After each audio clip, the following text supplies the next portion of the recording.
All right, here we go. Hello, hello, Mercuranians. All right, I'm just gonna get this link shared. All right, here we go. Are you tweeting from Mercs? Yeah. Okay.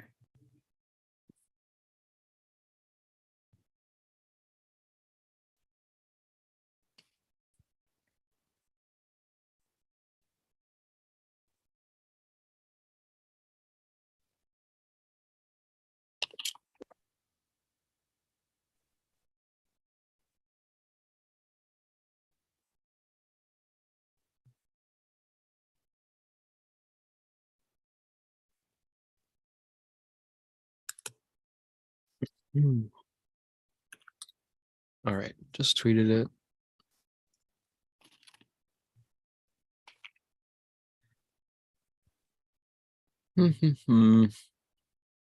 Well, it is Tuesday morning, and we are. Yeah, we haven't been dating and timing our episodes. I just realized that the other day.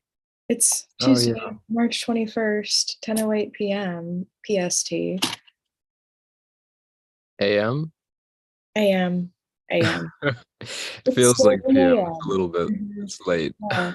That moon void, that void moon kept me up all night last night. Mm, It won't let yeah. me quote this I. tweet. Hmm? It's not letting me quote this tweet. Sorry, what were you saying? I didn't mean to interrupt. Yeah, no, it's okay. Actually, I'm having a lot of Twitter problems right now as well. So Mm, I'm going on my phone because it's not working on my computer. yeah, me too. How Really? bad? Yeah, it's just like buffering and buffering. Mine is just logging me out of my account. I don't even know what's going on with that, but Wow. Well, Mercury is severely combust still. I know, but at least now they're both in Aries, which Right. is And great. mutual reception with Mars. Hmm. I was really upset the other day and I was like, I don't know what I'm gonna do. And then I had this moment where I was like, all right, then stop and figure out what you're going to do. Like, you can't just be upset and not have a plan to fix things. And then I got my time passages notification. I mean, not time passages, time nomad notification that Mercury had just entered Oh Aries. my God. And I was like, this is so That's perfect. perfect. Yeah. Uh-huh. Yeah. Well, I think it's gonna feel nice now that he's just, all cycle has ended. He's now waxing and gaining speed and light and moving ahead of the sun and conjoining Jupiter. So I think it's just going to feel like a huge transition the next few days in terms of just communicating and clearing up communication a lot more with a lot more clarity than there's been before. Yeah, by the time that Mercury's in his own bound, like everything will feel so much better. Hmm. Yeah, Yeah, can't wait for that. I know he's got a big bound in Aries. People don't talk about that a lot, but it's the biggest bound in Aries by a lot. Yeah, by a lot. It's like 8 versus And 6 for Venus and Jupiter, right? I think Jupiter's 6. Mhm. Um, yeah, but I don't know, it kind of speaks to the affinity between Mercury and Mars, in my opinion. Because doesn't Mercury have a good sized bound in Scorpio too? It's Yeah, not, same thing. yeah. He's like got, I think, 8 degrees there in the middle, just like in Mhm. Aries. Yeah, definitely. Well, Jared and Tony are in here already. So hello, Hello, hello, guys. hello. And yeah, thanks for tuning in to talk about spearbearing with us. Um, yeah, I mean, are you ready to kind of start chatting about it? It's going to be a little, well, a little longer. I think there's just a There, lot to unpack. yeah. Um, Um, yeah. uh, Sorry, I'm just sending my tweet. Oh Today yeah. there is going to be like today's going to be a dense episode. It's not just going to be one where we're like, oh, tee hee hee, like the signs. Like, this is one that'll require a bit more focus, Right. especially. Especially, oh, yeah, keep going. I was just going to say, especially because the way that it's traditionally been kind of portrayed is either you have it or you don't, like it's black or white. Hmm. We're kind of moving away from that. Yeah. Yeah. There's just a lot of gray area and a lot of gradient in terms of like that was a word we were just using a lot in terms of like measuring that the fact, yeah, there's like different qualifications that they've written about, but it's more about the concept and how we're conceptualizing what the technique is trying to tell us that it can be indicated in a chart. So yeah, we're going to talk all about all these different ways it was like, specifically delineated or like assimilated into rules. But I think what we really want to convey is like, just think about it. Think about what it looks like in a chart as you're looking at a chart and like, what is the meaning?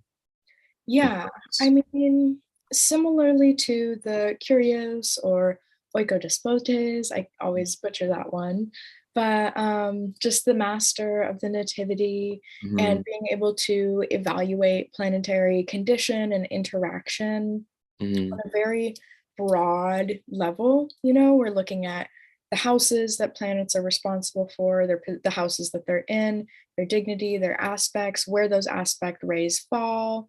So there's just a lot of different things here, but it's definitely not like undoable.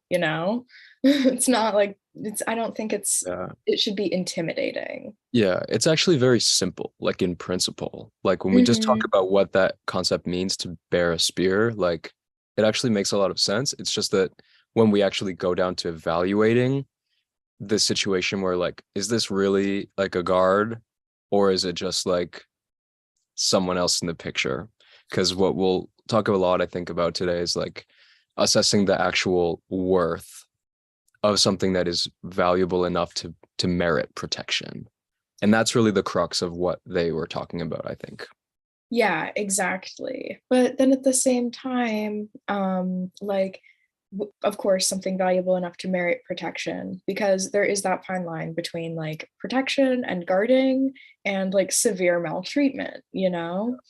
Especially when you get into those tighter orbs for applying aspects. So I don't know. I think that that's something to kind of keep in mind, but also we're kind of questioning how this can be evaluated in terms of your own support, the immediate support that you have, even if you are not particularly famous, eminent, powerful over the Yeah. people. It Yeah. is it is a signature of having some kind of eminence, but not everybody is a mayor. Sometimes you're the manager of a job. Hmm. Yeah. So I think like as we're talking about this, like, okay, Doruphoria, like a Doru is like a spear, and Phoria means like to carry or bear.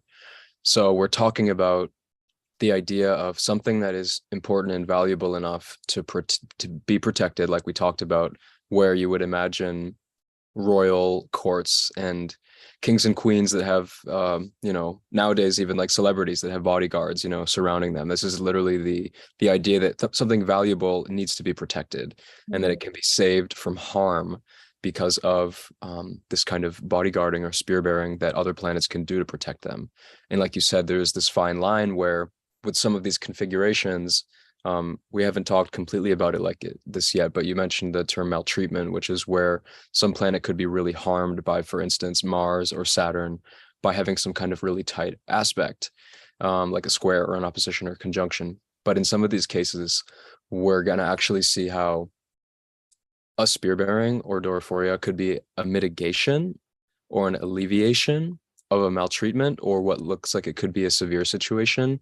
And it may actually play out as the malefic, in some cases, protecting this planet or point or whatever it may be. Yeah, definitely.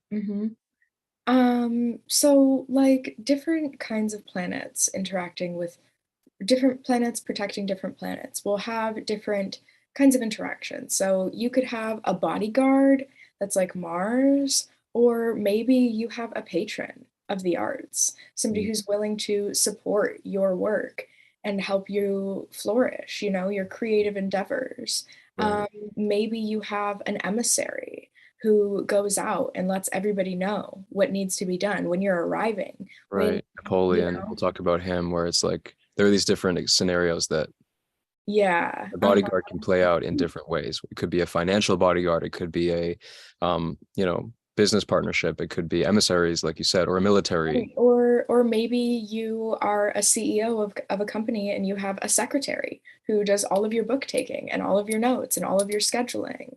Mhm. So I don't know. In whereas like in the ancient world, that would be the elites who were so wealthy they didn't even need to learn how to read. They didn't Mhm. want to, they didn't care to, they had their scribe. Right. So a lot of this translates into the modern world through a different lens, but that principle is still very much there. Right. And that's where it's going to be so important that we're looking at the levels of Doruphoria in a more general context, and that one that's not so restricted to three different kinds of ways that it can happen, because it's going to happen in a lot more ways than that. There's a lot of gradient to it. And that is where it's now up to us and all of you and everyone watching, as we're recovering and talking about these techniques, to just really have like a clear and kind of bird's eye perspective with it, that we don't need to be so rigid about this, because this was just 2000 years ago. Someone or a group of people sat down and decided to make these the criteria. It's not necessarily the magic word of God, because it's been preserved in lots of texts, and it has been. These definitions did move through the medieval tradition. So like some of the medieval Islamic authors talk about like dystoria, and later on in the Renaissance period, like ductoria, which is like kind of these evolutions that are very similar to, in fact, many of them didn't really change from the definitions we'll be talking about. So they are important. They're going to set the guidelines, but we're also looking at how we can expand and generalize it a little bit to make it more applicable to everyone or other scenarios. Definitely. Yeah, because as mentioned before, we're not all CEOs of companies, but maybe you manage a store and you have a super, super awesome assistant manager who you love and you guys get along really well. Stuff like that. Yeah. But then also, like, almost everybody has some degree of support or audience, Hmm. especially in the era of technology. Like, there are people who see your content, even if they don't interact with it. Yeah. If you Just, post, it'll be seen. yeah, there's all kinds of new ways we'll have to think about conceptualizing it for our modern age. Yeah.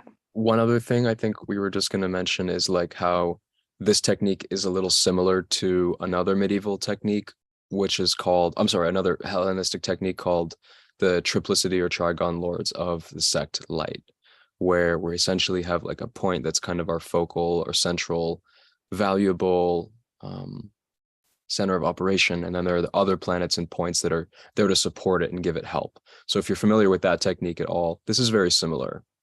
Yeah. I think that that same kind of purpose, the sea under your ship and the wind in your sails, right? Mm. Yeah. And I think if anything, what we'll just notice is that with stronger Doruphoria, it's more about protection. If it's a little bit weaker, it's more like you have support and like there's some other assistance coming to help one particular thing. Right. Yeah, definitely.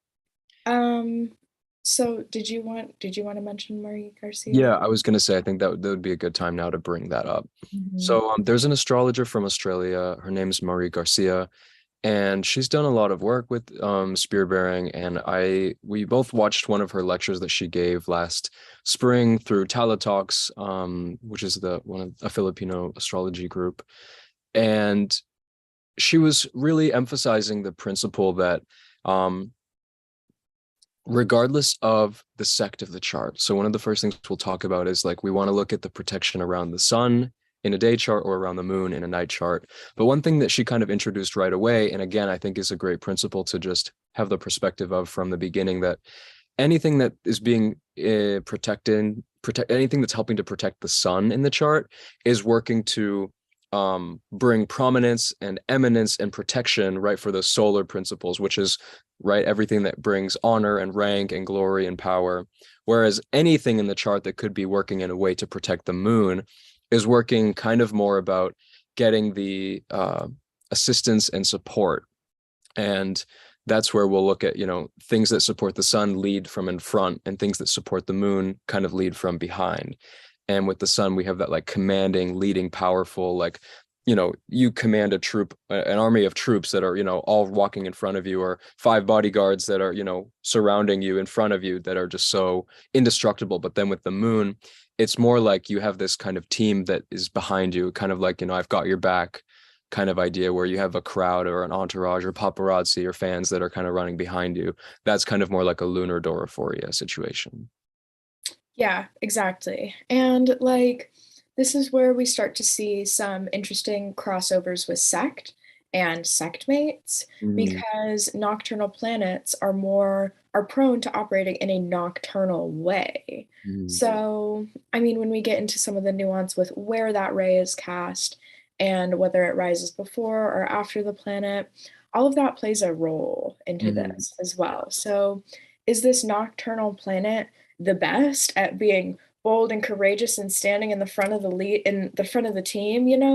What can it do to help part the way for the king? Is mm, it protective? Is it just announcing? Things like that. mm, So, or is this diurnal planet like ready to go behind the king, and the king is almost feeling rushed, like kind of moved too quickly ahead or shuffled along? And when you get into hard aspects and different situations, you might kind of see situations like that where someone is still being protected, but at mm, the same time, there's a very frustrating, annoying, or negative element with it.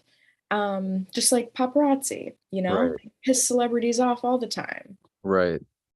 That's, I think Gaga has an example of that in her chart that we'll look at, which is Yeah. really interesting. But yeah, and so again, when it comes to like looking at these nuances with the Doraphoria, a lot of them haven't really been as specifically articulated as some of the concepts and ways we'll be introducing and talking about it today. So we spent a lot of time like trying to assimilate the core concepts from, you know, Rhetorius will be our main source we're looking at, but we've looked at, you know, Antiochus and Porphyry and Paul, and even Serapio is another author that's talked about this. And so we've done our best to synthesize what they were all talking about, and introducing some of our own concepts that kind of synthesize it and describe it in a way that there's just been a lack of consistency or clarity around in the tradition, because there's been just different interpretations of it and different translations, and you know how these things go over time.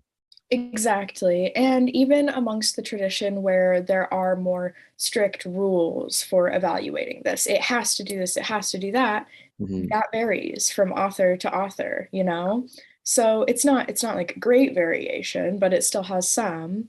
And Hmm. so, yeah, this is our take on it, and Yeah. how it can be applied to this concept can be applied to more than just famous, eminent, very, very powerful people. Hmm. So yeah, all right. Well, do you want to start reading Rhetorius then, and then we'll kind of get into what those types were, and then our takes on them, sort of as we follow or integrate it with what we're extracting as the principles from, yeah, from Rhetorius. Yeah, definitely. So also get your copy of Rhetorius from the AFA Mm, on online, in person, in Flagstaff, Arizona. I think that they have their own website as well, where you can buy this instead of just ordering it from a third party. So check it out. The Project also has translations of Rhetorius. Check mm, that out as well.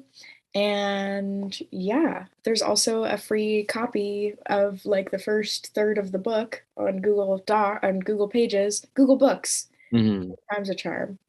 So yeah, follow along, read with Yeah. us.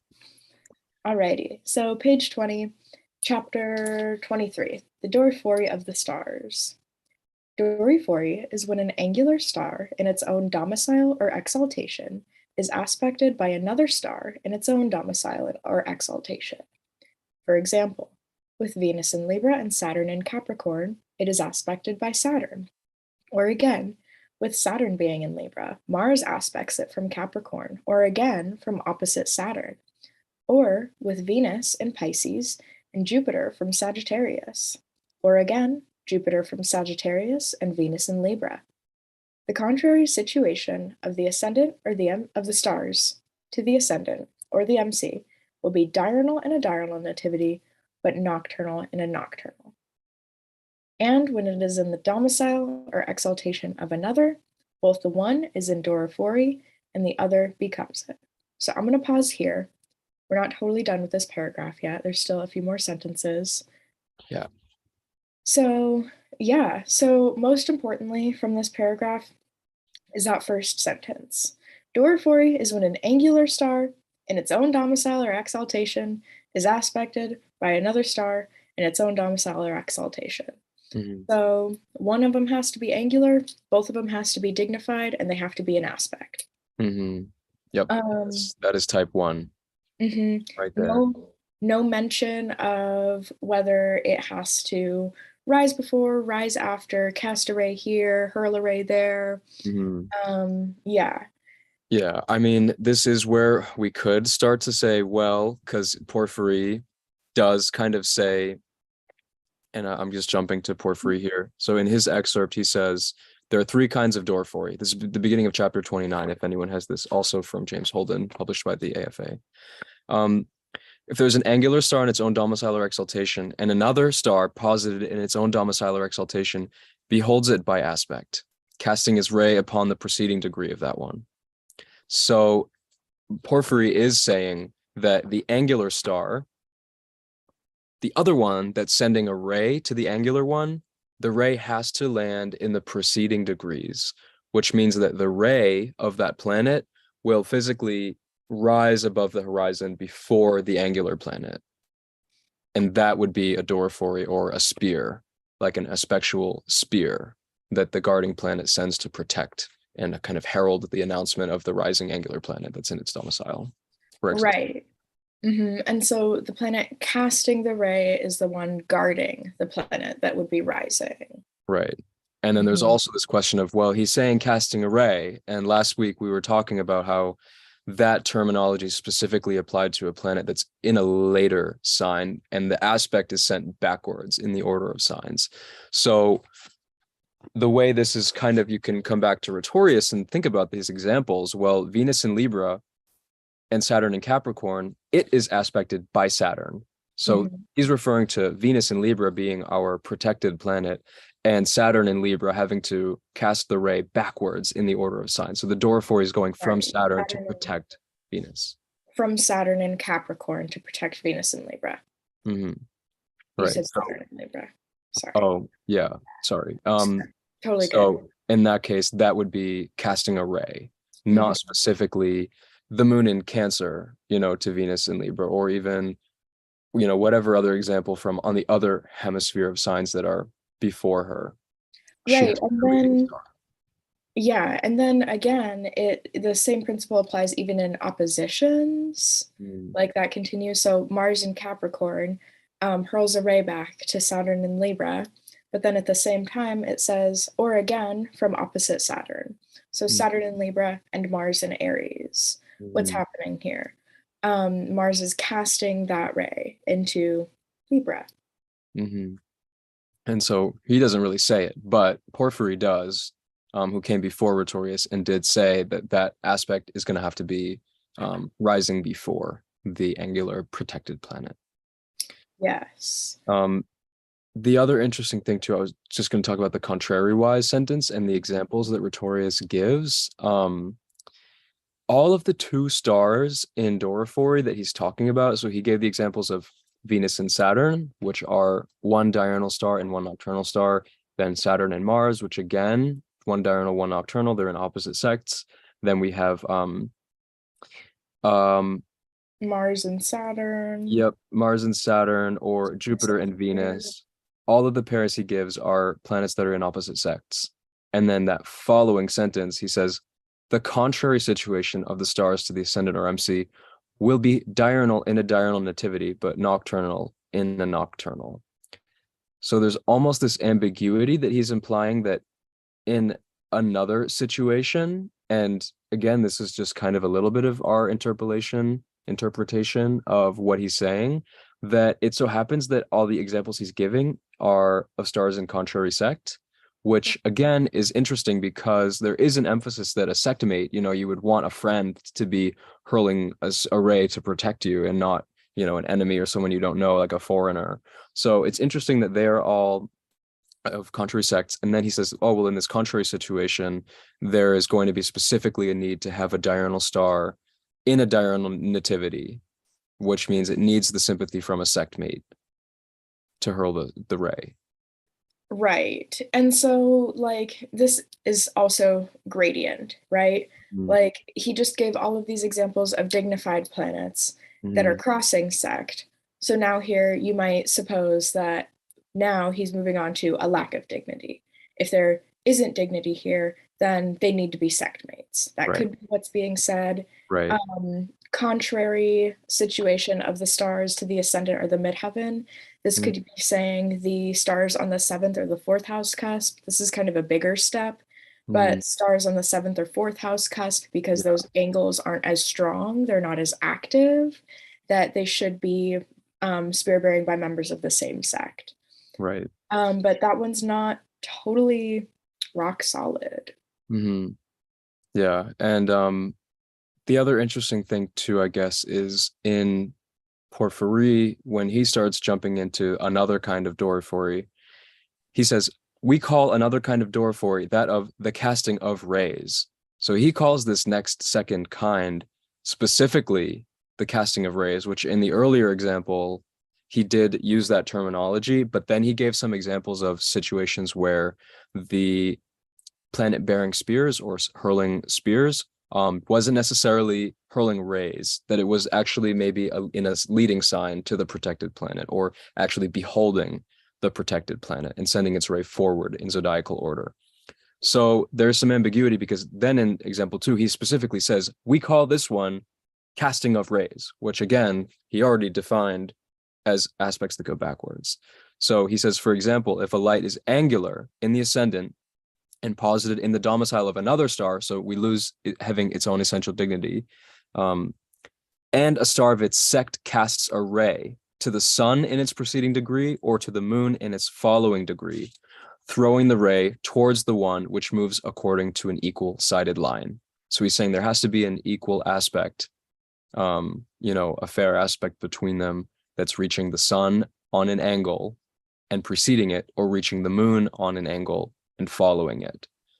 And so something fascinating here is that last part gets dropped in Rhetorius. Rhetorius just says, or when a luminary is angular in the ascendant or midheaven and in the domicile of another, there chances to be a star of the sect.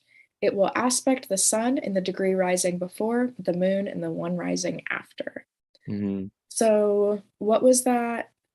There was something specific that you said, like at the end of that excerpt. Which moves according to an equal-sided line, I think might be this slight variation. Yeah, I feel like there was something a little bit else, but the point is that this is still less specific, even less than Porphyry. And so then Rhetorius says, for example, with the moon being in the ascendant, Venus aspects from Virgo or from Libra. Totally unclear where the moon is by sign. So we can just assume that the moon is somewhere earlier in zodiacal order, Yeah, I think I'm forgetting where it was, but one author preserved this line and it was more complete. And I believe it was moon in Cancer on the ascendant, which again, though, doesn't really make sense, because he was saying that type 2 here doesn't need to have domicile or exaltation. Right. However, yeah, I can't actually find where that was, but I'm almost positive that's what another author wrote about it. And it makes sense. It does. And I guess the only other interesting thing or notable thing here with type 1 versus type 2 is that we are explicitly now going from any planet angular and in a domicile to just a light in an angle. We're just talking about the luminaries getting a protected spear bearing situation. Definitely. So, and then also Rhetorius kind of closes off this paragraph with, sometimes too, Doruphory is said when, with the sun and the moon angular, a star of the sect is in Doruphory. This implies that sometimes too, Doruphory is said not, with the sun and the moon angular, not when a star of the sect is Doruphory. If it's sometimes said that the Mhm. star of the sect is in Doruphory, what are the other times? You Right. know, because he says explicitly that when the sun and the moon are angular, so that's not what's sometimes Mhm. here. It's the sect part of the planet bearing spear for another planet.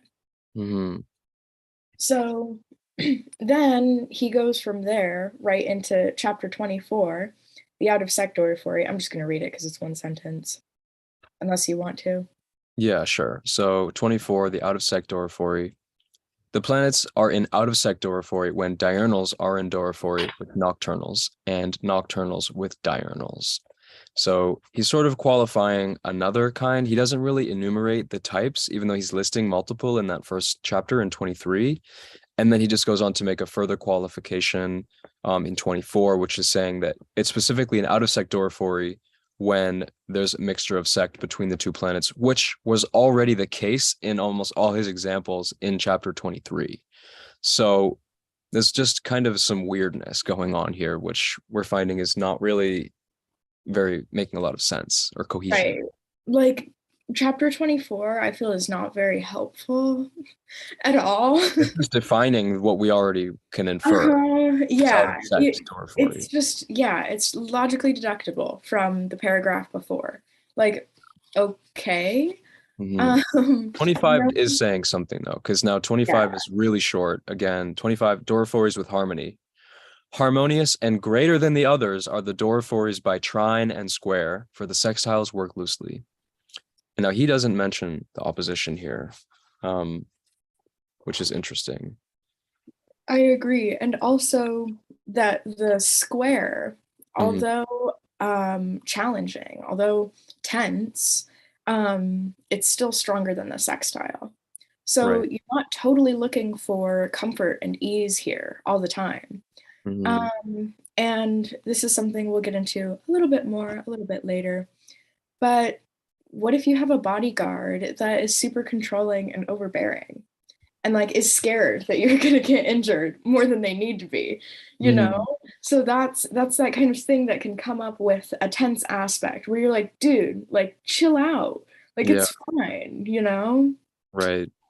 Yeah. Um, And then was there, did you want to hover on this or did you want to move forward to 53 and then come back um, on it? maybe I could just read the third kind of Doraphory from Porphyry.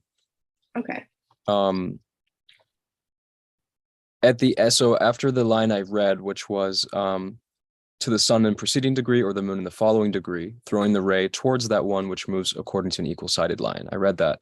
The following line to end out type 2, he says, and all the Doraphories by trine are stronger than those by square or opposition or sextile. So Porphyry now does bring in the opposition, but he lumps it down with the sextile and the square and says the trine is really the only ideal one. And this also just brings into question to what extent are spear bearers that are bodily rising before and after the sun or moon in a different or more powerful or other kind of situation than a star that's only sending an array. And Paul talks very explicitly about the Dorphories that are bodily rising with the luminaries. So I don't know if you want me to read that line very quickly, but that one's very short. Yeah. Did you say that was a section from Paul? Yeah. Yeah. So Paul of Alexandria, again, also from James Holden here. Okay. Never mind. Yeah. It doesn't matter. Okay. Um, he says here, and the stars that are with the sun become Doraphories in the degrees preceding the sun, and the signs preceding it up to the aspect of a trine. But those that happen to be with the moon in the degrees following it up to the next sign become its Doraphories. So he's saying here, any stars, say you have the sun in Cancer, any stars in Gemini, Taurus, Aries, or Pisces are rising before and in a way rise as a spear bearer for the sun. But with the moon, he limits it a lot and he only gives the range of within the sign of the moon and setting after, or the sign preceding it. So if you have the moon in Aquarius, the spearbearer can be setting after the moon in Aquarius or in Pisces. Yes. I'm looking into Demetra right now because someone said that it has to be within 7 degrees. You remember who that was? Yes, that's Porphyry, and he introduces that in type 3. Yeah. And so within 7 degrees, that is a much smaller orb. Yeah. So yeah, definitely something to keep in mind here is that there's a lot of variation once again. Right.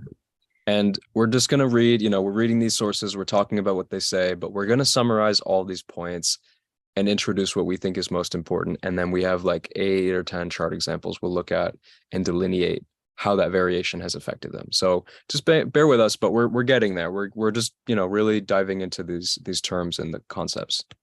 And also worth mentioning that when we were looking for chart examples for this episode, the amount of people who did not have type 1 bearing was like blasphemous. Like it was crazy. We were like, what? Like these are like super wealthy people. But if you, I guess, widen the orbs in determining what is and is not a spear bearer, just like loosen the reins a little bit, then you start to see this pattern come up time and time and time again. Right. Last night, I was actually looking to try and see if I could find like celebrity charts that didn't have ones. And it took me a lot longer than I expected from the Astro Data Bank. So it's really interesting. I think when you just start looking at a chart in terms of Doruphoria, like when you just start observing that in every case, the sun and moon want to be protected. They are the king and the queen of the heavens, and they need their agents, their supporters, their spear bearers to be there to protect them because they are royalty for everyone. And so based off of these kind of configurations, it's actually going to modify a lot. We hear of other authors that talk about things like the Lot of Fortune and Spirit, and Rhetorius, we'll get to that soon, that there are these kind of base level things in the chart. Valens talks about basis and exaltation, and so does Rhetorius. But like Doruphoria is like another base level of security and protection and aid that can be given in a chart to support its flourishing towards eminence or towards fame. I agree, towards protection, security, whatever it may be, audience, and so, yeah, I agree. This has definitely become something that I am working into my natal conceptualization in the same way that I do with Triplords of the Sectite. Yeah. Rulers of the Ascendant, all these things. It's just another piece of it that can really give a lot of information when you realize where the protection's coming from and how that plays out. And again, we'll ground this in charts. So exactly. But just a brief interlude on its value and purpose and amazingness when it comes alive. I also want to add that like zodiacally, you might be like, oh, like these planets are adverse. They don't have any sympathy by rising time or daylight, none of that. Like, how could this planet be serving to help this one? This is a visual phenomena, right? Like this is one of those things where we're not going to limit ourselves to just what the zodiac has, similarly to mundane and temporal aspects. This is diurnal motion. This is something that is contingent on planetary interaction. And while dignity and zodiacal placement, sure, plays an undoubtable role. Amplifies it to the nines. I think that dignity can kind of be the difference between like being worthy of protection and being someone who's like super famous, like, stuff like that. But Saddam Hussein's chart, I think, is really interesting as well when we take a look at that, because it speaks to how even without a birth time, without houses, when you just look at, wow, what was rising before the sun the day you were born, that will say so much. And again, that's kind of Marie Garcia's take too, where, the sun and moon didn't really need to be angular. You just have to look at where they are and who would be spear bearing by their rays or by bodily to give protection for that area of life. Right. And should they be angular?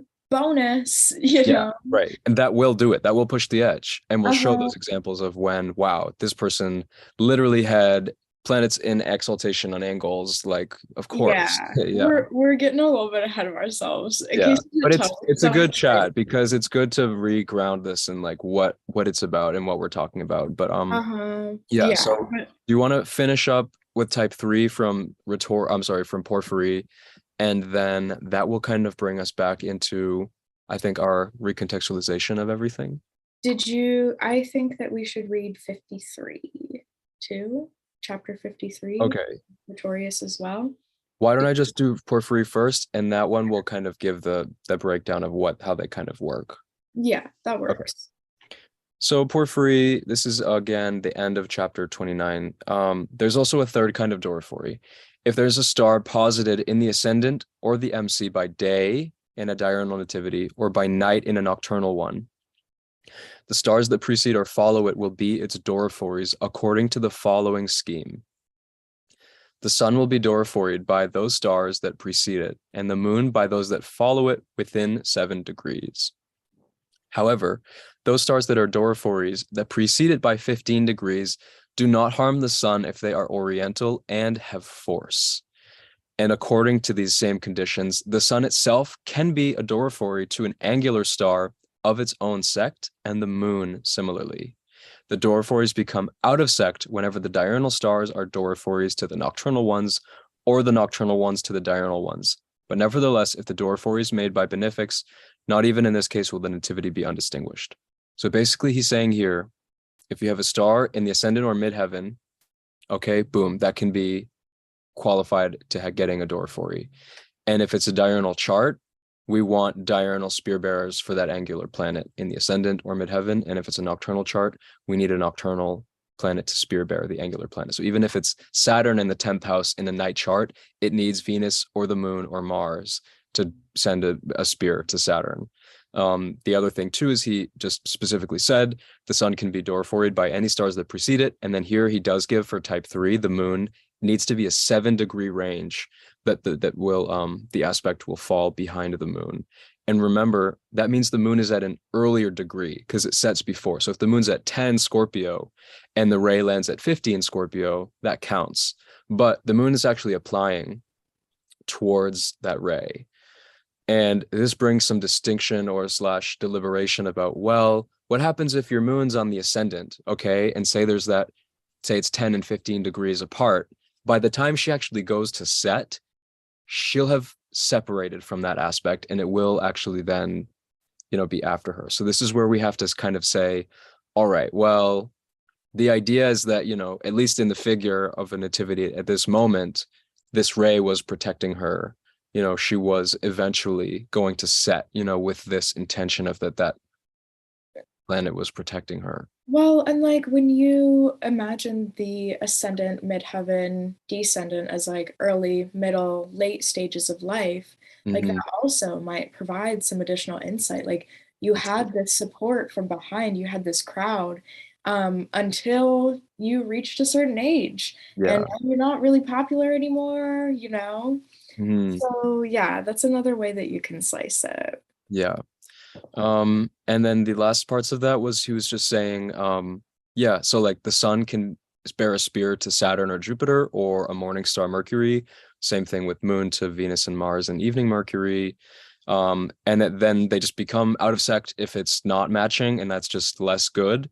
But he did say the very last line was that if there's a Dorifori by a benefic, so say it's an angular Mercury, and Jupiter or Venus sends a trine ray that will rise before the Mercury in a diurnal chart or set after Mercury in a nocturnal, it's even better. A benefic will always be a great Dorifori, essentially, is what he's trying to say there. Right, right. The key word here that'll come up like as we look at chart examples is the benefic bearing spear? Is the benefic the one guarding, or is the malefic the one who is paving the way for the benefic? Mm-hmm. We'll look at that like very soon. Yeah, But yeah, that will make a big difference. yes, it will. Um, so page 32, we're skipping ahead a little bit in Rhetorius. Chapter 53, Influences of the Doruphories of the sun. So this first paragraph is just what's happening if a planet is bearing spear on behalf of the sun, not the moon, any other planets. Saturn in Doruphory makes reasonableness and deceit and happiness from the father's name and great wealth. Jupiter makes justice and kindliness and boastfulness and illustriousness and command and great wealth and success. Mars makes manliness, heat, boldness, recklessness, violence, and causing fear and abjectness in their accomplishments. There's a question mark there, like a translator's note, but there's no footnote. So he may have had to just make some guesses with the Greek text. Yeah. Venus makes good fame, charm, shrewdness, and sweetness, and shamelessness, happy marriage, and success.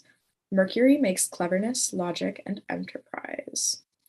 And then this last paragraph is, I think, where the money is at here, with kind of slicing and dicing this. Because he says, and it must be known that if the stars in Doruphory of the lights, which are themselves posited in angles, are cadent, they bring forth nothing less than royal or tyrannical rule for those so are born.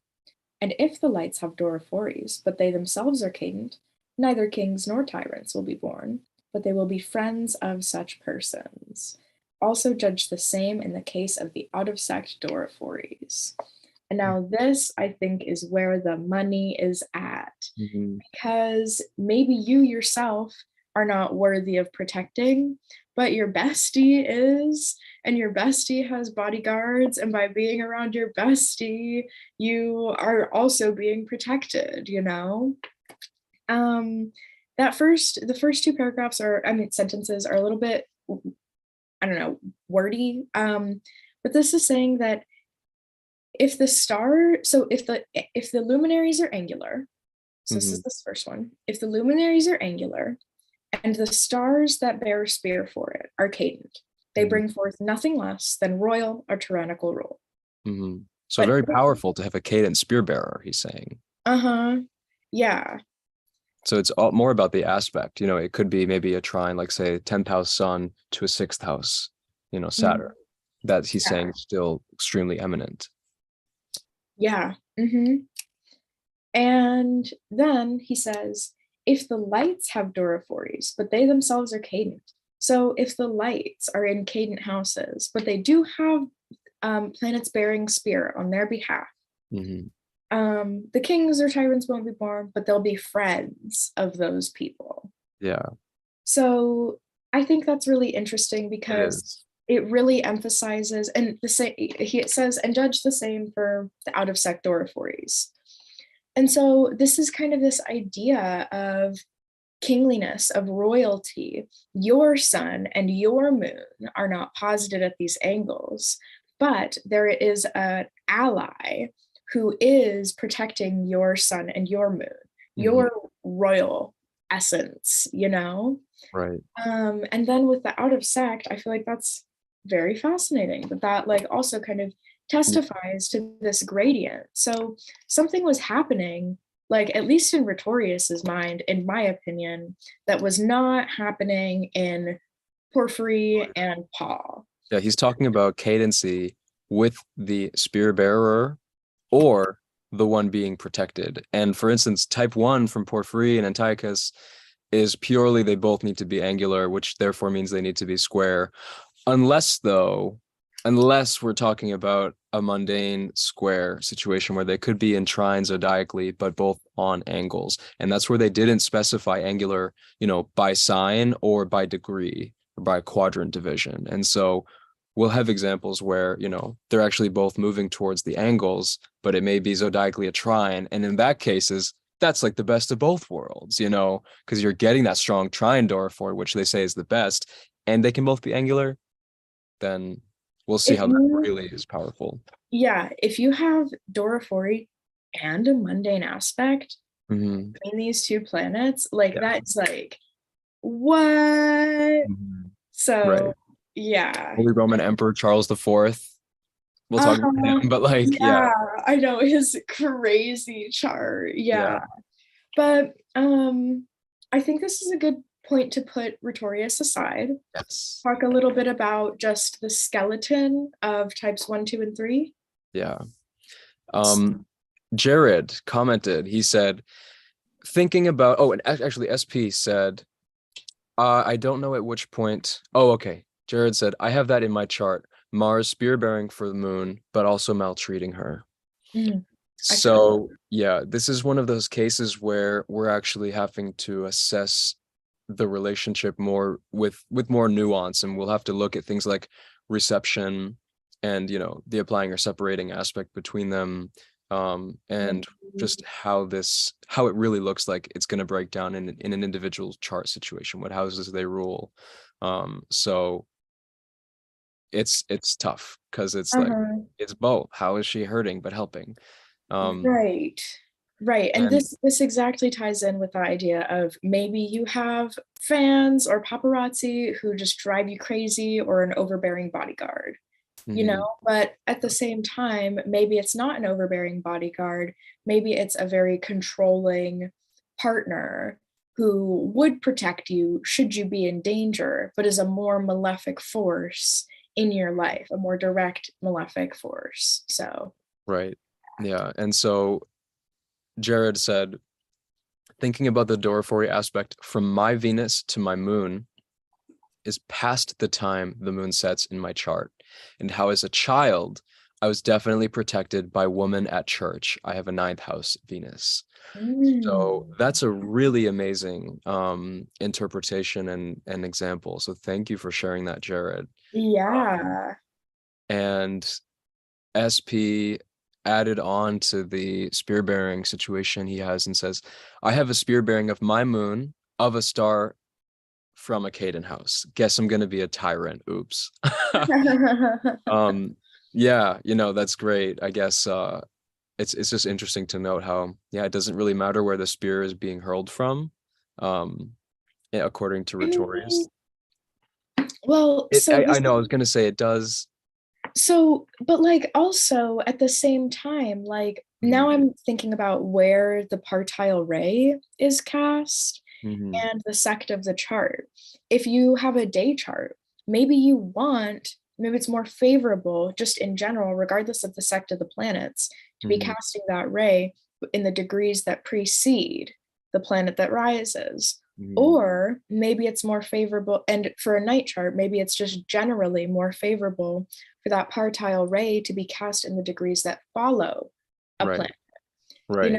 So this is where we have this distinction that we're going to kind of talk about in a moment, but like there's different layers of what kind of sympathy any planet would want, because like Porphyry was saying, in that type 3, if it's a diurnal chart, it's the spear bearer that has to be, in that sect, and not necessarily that it's a diurnal spear or a nocturnal spear in the sense that it will rise before or set after.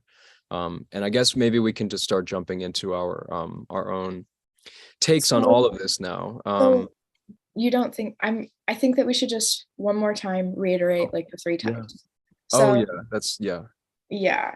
So like type 1, they're the protecting planet and the protected planet are both dignified. So the guarded and the guarding are both dignified. One of them is angular. The protecting planet closely observes or closely aspects. It's not totally clear whether that is like bodily closeness or how wide the orb is, but closely observes. That was from Demetra. And then also Serapio, this is from Demetra on type 1, says that the planet must rise before the sun. A morning spearbearer must rise before the sun, and the evening spearer must rise before the sun and after the moon. And then type 2, the protected planet must be a luminary. So for type 2, it has to be an angular luminary. It doesn't need to be dignified, but the planet protecting the sun or the moon must hurl a backwards ray into the degrees that precede the sun by diurnal movement or the degrees that follow the moon. And then there's kind of an implicit idea that it should be of the sect of the protected planet. Mm. It's emphasized, it's not clearly stated that it can only be of the sect, but yeah, all around there seems to be a greater emphasis on solar phase and diurnal movement and sect than there is with dignity. And then did you want to talk about I was just going to say about type 2, reading that line from Rhetorius, or when a luminary is angular in the ascendant or MC and in the domicile of another, so no inherent dignity, there are chances to be a star of the sect. It will aspect the sun in the degree rising before, but the moon in the one rising after. So I think he does qualify as sect here, that it should be a sect mate to the angular luminary, and then of course rising in the right order. But I don't think everyone was consistent on that. Yeah, Let me actually double check Porphyry. I don't think he was. they weren't. Demetra says that they weren't.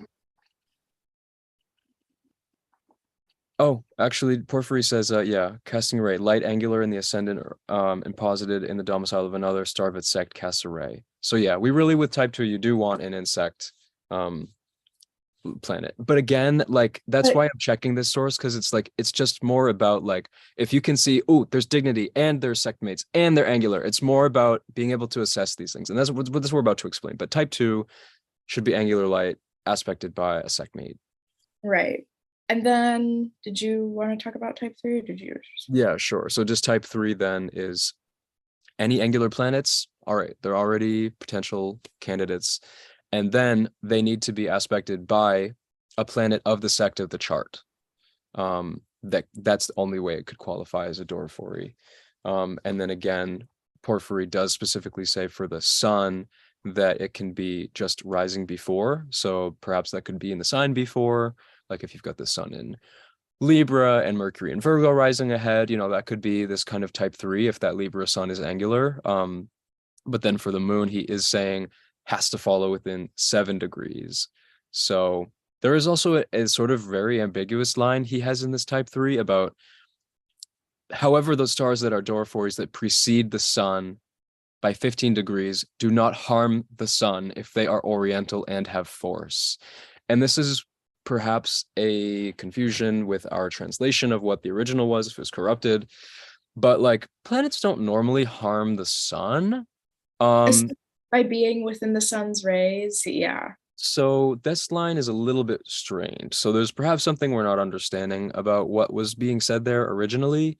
But maybe it's just do not harm the sun in the sense that they are there to help. Like it's like they don't harm, like they're at least there even though they're under the beams. And I know Demetra made an interesting comment as well about like combust bodyguards as like, well, some people have like secret service agents, people who are very undercover under the radar that are helping and protecting them. And that can often be the case with some of the combust bodyguards or Doruphoria situations as well. So that could be talking about that here. Yeah, definitely. Yeah. The one thing that I did want to add though is that so type 3 in Porphyry, they still retain that sect membership. But then by the time that we reach the end of Rhetorius's discussion, he says that they can cross sect. So yeah, and be cadent.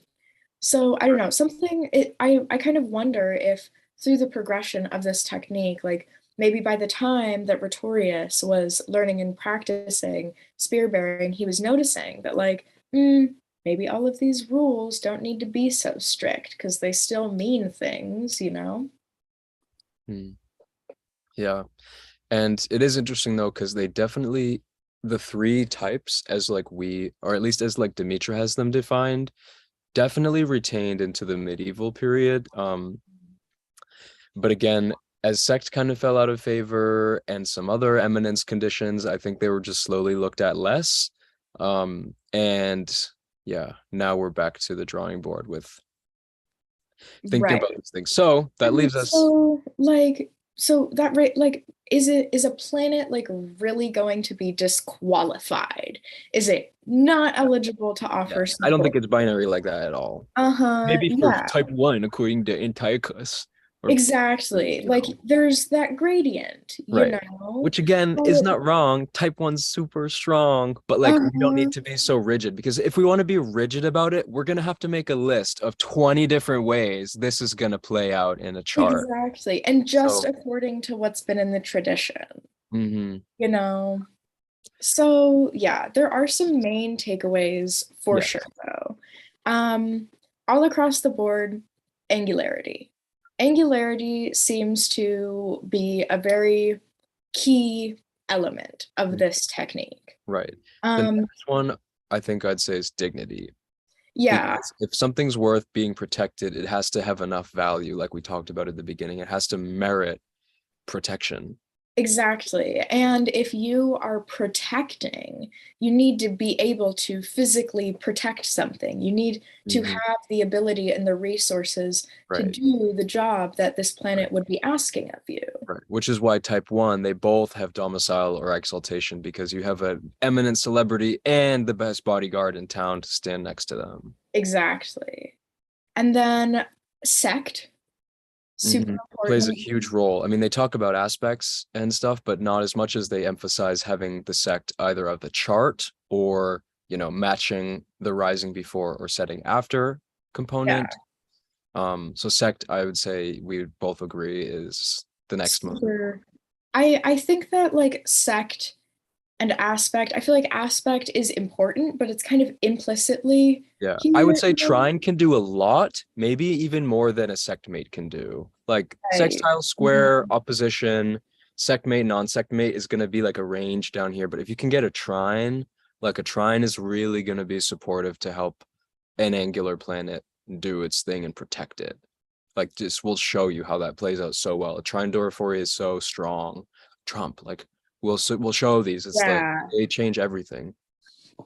Mhm. Um, Definitely. and then our last one, our last criteria would be reception, which is a concept we've maybe explored very fringely and is kind of not touched on super clearly in the Hellenistic tradition. It got a lot more in depth in the medieval period. But I think we would both emphasize reception as like a final criteria, because it can make them interact with a lot more sympathy, of course. And Paul, I'll grab him for our final quote, because Paul does have one tiny tweeny little excerpt where he's emphasizing reception. So he says, but then the Doriphories of the star that are with the sun are said to be effective and stronger when they're found to be eastern risers in the same sign with the sun in advantageous places of the nativity, when they are insect or dispositors of the sun. But in the cases of the moon, the same placement of the stars must also be considered more active and more effective. So he's saying the more things you can have, right? Insect, advantageous houses, angular places, or dispositors of the sun. So he's saying, the sun in Aries might actually like to have Mars obviously helping him out because he's his ruler, even though they're out of sect and one is malefic. When there's dispositorship involved in reception, it changes the picture. Exactly. And like this is that same kind of, I mean, reception in a zodiacal sense, super, super important. But Mhm. also, that's the same principle of what's happening with all of these discussions around sect mates and the kinds of aspect. Like, how is this energy being received and exchanged between these two planets? Mhm. Right. Um, So I think like on that note of reception, like, if the protected planet is like received by its ruler and it gets like a good aspect, to the spear bearer, like that's good. But if a planet that's trying to be protected, so like if our angular planet or angular luminary is actually received by the spear bearer, so like the spear bearer owns that planet that it's protecting, this is interesting because think of it like, the bodyguard is like having to like pay attention to um, the celebrity, but it's kind of like they could just be anyone who wants to like be there and show up and help. They might not necessarily inherently have the amount of strength and experience, but they'll fight for you. But in the other case, when you have the luminary or protected planet ruling the bodyguard, that's when it's like, I am commanding you to be here. Like, I'm asking for you to be here. I need your help. I need your support. And that's going to be almost more eminent in a way. Right, exactly. But at the same time, I feel like you can kind of run into a similar situation where a planet's like, I like the word nepotism almost comes Mm, to mind, yeah, like the bodyguard being ruled by the like royal planet. It has this position because it's ruled by the royal planet. So it's more able to fulfill this planet's needs, this whatever's happening in the chart right. here. Yeah, think of like the Sun and Mercury in Gemini in the 10th house with like Jupiter and Virgo, who's like sending some square up there. Like he's not dignified, but he has to help them because those Exactly. royals are commanding his attention. So he might not be capable or fully equipped. And I mean, in this case, right, it's always going to be nuanced, but especially in this case, he's not doing the best. But he has to. And so there may be more resentment or there may be less affinity to work hard enough because it's lacking the dignity, but it's still being received. So Yeah, there's all these nuances that just have to be looked at differently for each chart. definitely. And we will be looking at those. Yeah. So, but those Um, are our five, right? Angularity, dignity, sect, aspects, and reception. yes. And so we also just linguistically, I think it'll be helpful to kind of highlight the difference between diurnal and nocturnal spears Mhm. and when we're going to be using that language and Yeah. why. So, I And this is mean, kind of our concept. This isn't have been necessarily written about. yeah, they like Serapio mentions morning spearbearer or evening, but there's a different scenario kind of happening there than what we're getting at here. So diurnal planets obviously prefer diurnal spears, nocturnal planets prefer nocturnal spears. So what does that mean? A diurnal planet will prefer to be protected from the front, and a nocturnal planet will prefer to have support from behind. Mhm. Likewise, a nocturnal planet may be better at supporting from behind than it is protecting from the front. Mhm. So nocturnal planets prefer to be those nocturnal spears. This Right. is something that kind of like almost a little bit contradicts some of what was said because the idea was that the planet being protected should have the planet cast its ray into the degrees before or after, because the protected planet is diurnal or nocturnal, the sun or the moon, right? So the sun wants those partile rays before the degrees that it rises, the moon wants it after the degrees that it rises. Mhm. However, um, why? Why would that be the case? You know, wouldn't Mars do well protecting from behind Mhm. because it is a nocturnal planet? Wouldn't Venus do well from behind because it's a nocturnal planet? Do you want to talk about this like a little bit more? Like some of our Yeah, I mean, I guess it's like it comes down again to like general layers of sympathy. There's many different criteria and ways that a planet will want support or you know do a better job supporting another planet. But generally this idea is that that diurnal spear, so something rising above it, has to announce its eminence ahead of time in a way. It has to be there to protect it before it's getting into action with anything. It's like preparatory in a way. It's like we already know you're big enough that you're going to get trampled in the crowd. Mhm. Whereas this like nocturnal spear, it's maybe not more reactionary, but it's more just like there's an essence to it that feels like we're here to support you and we're here to follow your lead. It's like we don't want to like necessarily attack and kill you. Like we're gonna make a barrier, and be right there with you. um which again maybe could speak to more just like attraction versus repulsion. Like there are these different ways that protection can happen.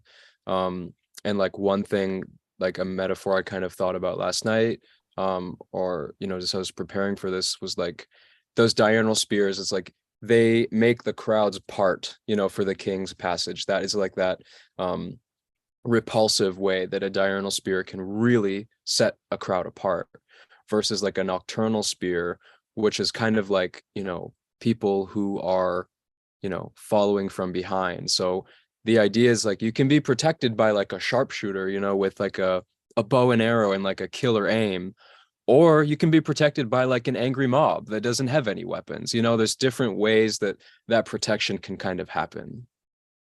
Definitely. Yeah. So I think those are all of our points really about the ideas here. I don't know, is there anything else you want to say before we get into looking at some charts? I think that some more stuff will come up as we look Yeah. at the parts, but I think this is a good point to stop and ground this with some concrete examples. Before we move on, though, are there any questions? Do we have any comments? Yeah, so Jared just noted that by quadrant, both of their moons are cadent, so they will both be friends of tyrants. And then Edwin is here, and Edwin said, maybe sometimes even dead spirits protecting you. I think that was when we were talking about the combust spearbearers. So that's a really great point. I think that's a really, really Mm-hmm. amazing point, and something that I have considered just personally with some of my own spiritual experiences and like chart configurations.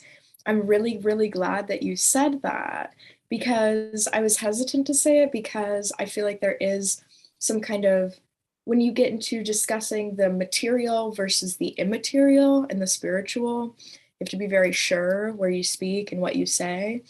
But yeah, I'm so glad that you said that, because I also have considered the idea of spiritual protectors that may not incarnate into the physical realm, but are certainly there.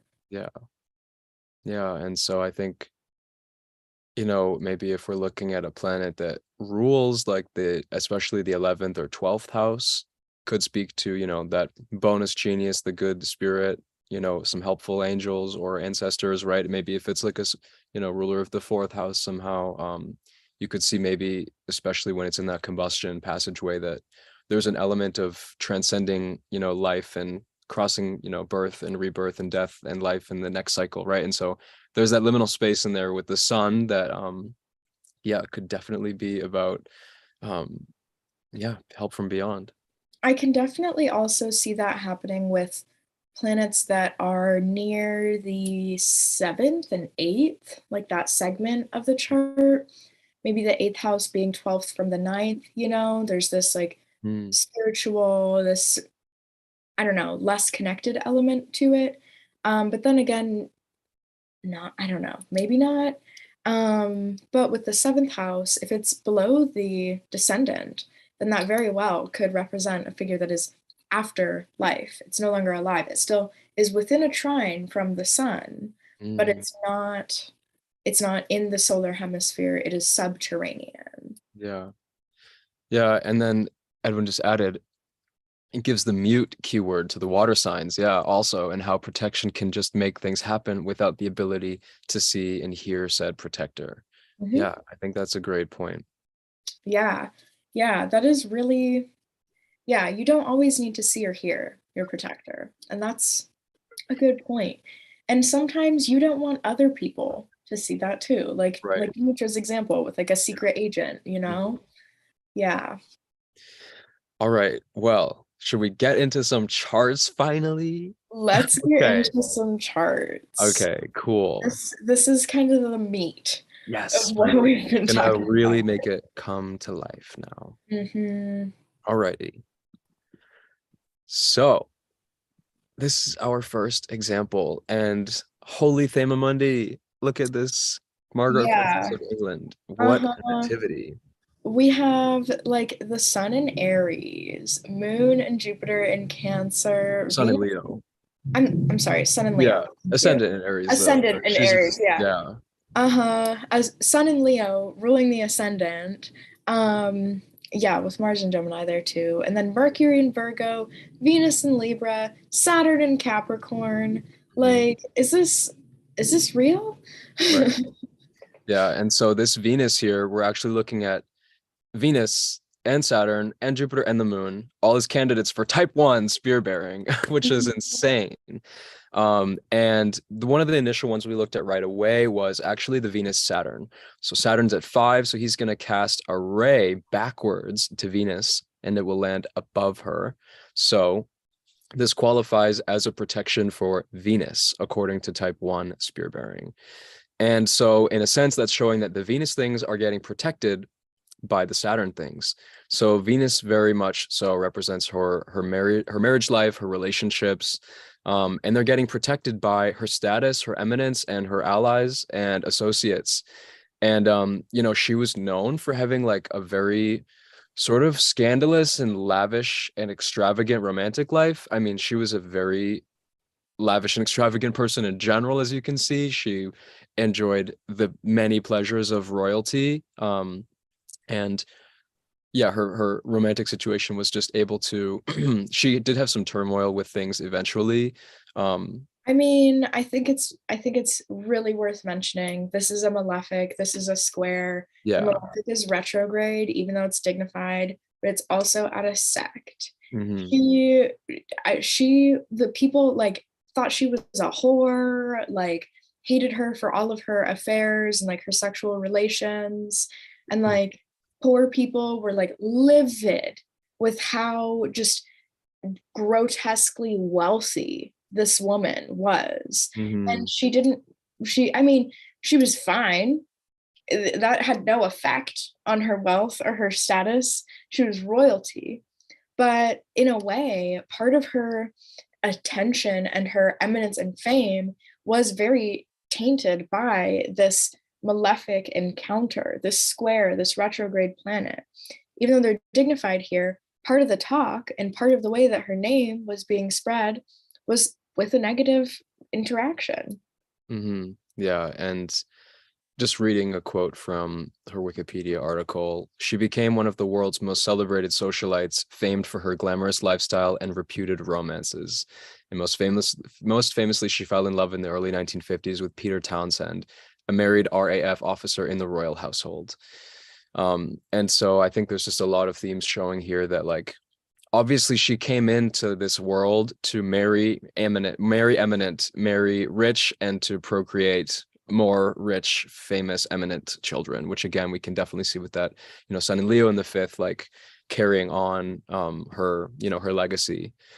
And we can also think about, you know, this moon here as getting some Doruphories, the sun just being in a sign following it, showing that again, the moon is a significator for her fourth house, of course, in Cancer.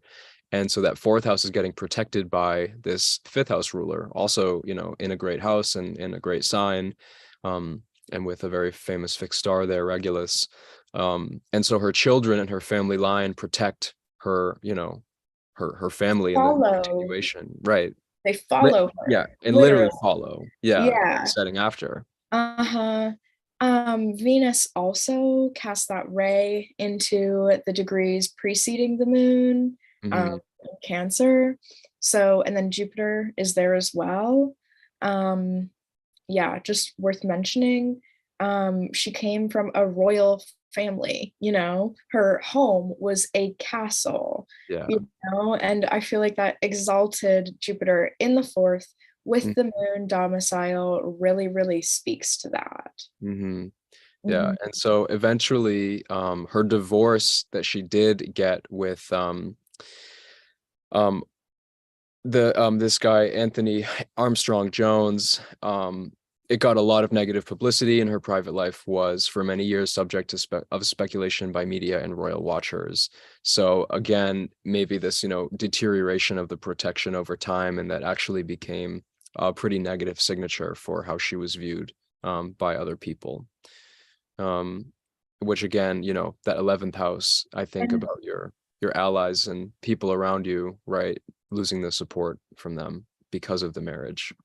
yeah, and like that marriage situation is so bad, you know, for a royal member to get divorced.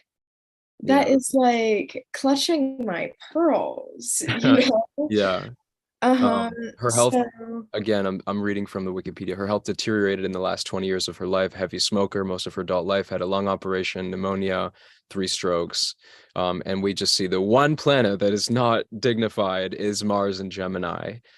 So of course the, smoking affecting her lungs is pretty clear in terms of this cadent malefic Mars here, who's making a square to that Mercury, which is in the sixth house, of illness. yeah, I think that, I mean, this is a little bit off topic, but I think that Mercury is just fascinating because it's dignified, like very dignified, but in the sixth. And Mm, so it's almost like she was so wealthy, she was literate, but like never really applied that or used that. That wasn't a part of her legacy, her self-identity, things mm, like that. yeah. So, yeah. Um, Um, did you want cool. Anything else you wanted to say about her? I mean, again, we could talk about them all for a long time, but yeah, just the biggest thing is that she has a type 1, regardless of which topic it was. Venus and Saturn are in type 1, which is why she became the Princess of England. That's the heart of this, really. Um, yes. and that even, like, you could say that the moon is bearing a spear for the Jupiter, setting after, or even you know, that all Jupiter. of the Mars, Jupiter, and Moon are rising before the sun. Um, these dignified planets that are announcing, about the family, right? They're all in the fourth. So Right. And so you can see just based on this full interaction here, and like Mercury also in the sixth, press, news, constantly follow royalty around, even if it's not literally, there's yeah. constantly that chatter happening. Mhm. And yeah, so you can see that, like, even though, I don't know, even though this isn't, there are elements of this chart that are not textbook that adds additional detail to the textbook type 1 element that is spoken about. Yeah, exactly. All right. Well, let's move to our next chart. And so here we have the chart of Napoleon Bonaparte. And we are first looking at angular planets, and we've got an angular Leo sun in the 10th house. Yep. And So angular and dignified, mhm, check, right? mhm. Luminary, check. Yeah, extra good. Of the Yeah, sect, check. yeah, of Right. the sect, yeah. So then rising before that sun is Mercury, Mhm, and following that sun is Mars mhm, as well. Um, the sun is guarded by Jupiter's square there. mhm. That's And so, fast. right, it's a little less than type 1 because Jupiter doesn't have an major essential dignity here, but it's probably the next best thing, um, because the sun's getting a diurnal spear from Jupiter. And so again, we're seeing how the sun is going to get really well protected by Jupiter, which in this case is the significator for his wealth and for the fifth house, which brings us back to how earlier on we mentioned, like, one of these significations of the fifth house is legates or ambassadors or emissaries, people that you can kind of send out to spread your message. And yeah, I mean, this guy's whole MO was kind of like divide and conquer. And And yeah, sorry, no, no, yeah, and yeah, not only divide and conquer, but like look at that Mercury too, like acting right. as an emissary, being like, and ruling in Leo, but ruling that Mars, the war, the armies that followed, because Mhm, Napoleon didn't come to shake hands, mhm. Napoleon came to divide and conquer. Yeah, And yeah, so even though that Mars is rising behind the sun, it mhm. might actually prefer to be there. Right, It also rules the sixth house and the lot of fortune, right, servitude, right. and yeah, Yeah, he was considered basically one of the greatest military commanders that there's ever been on Earth.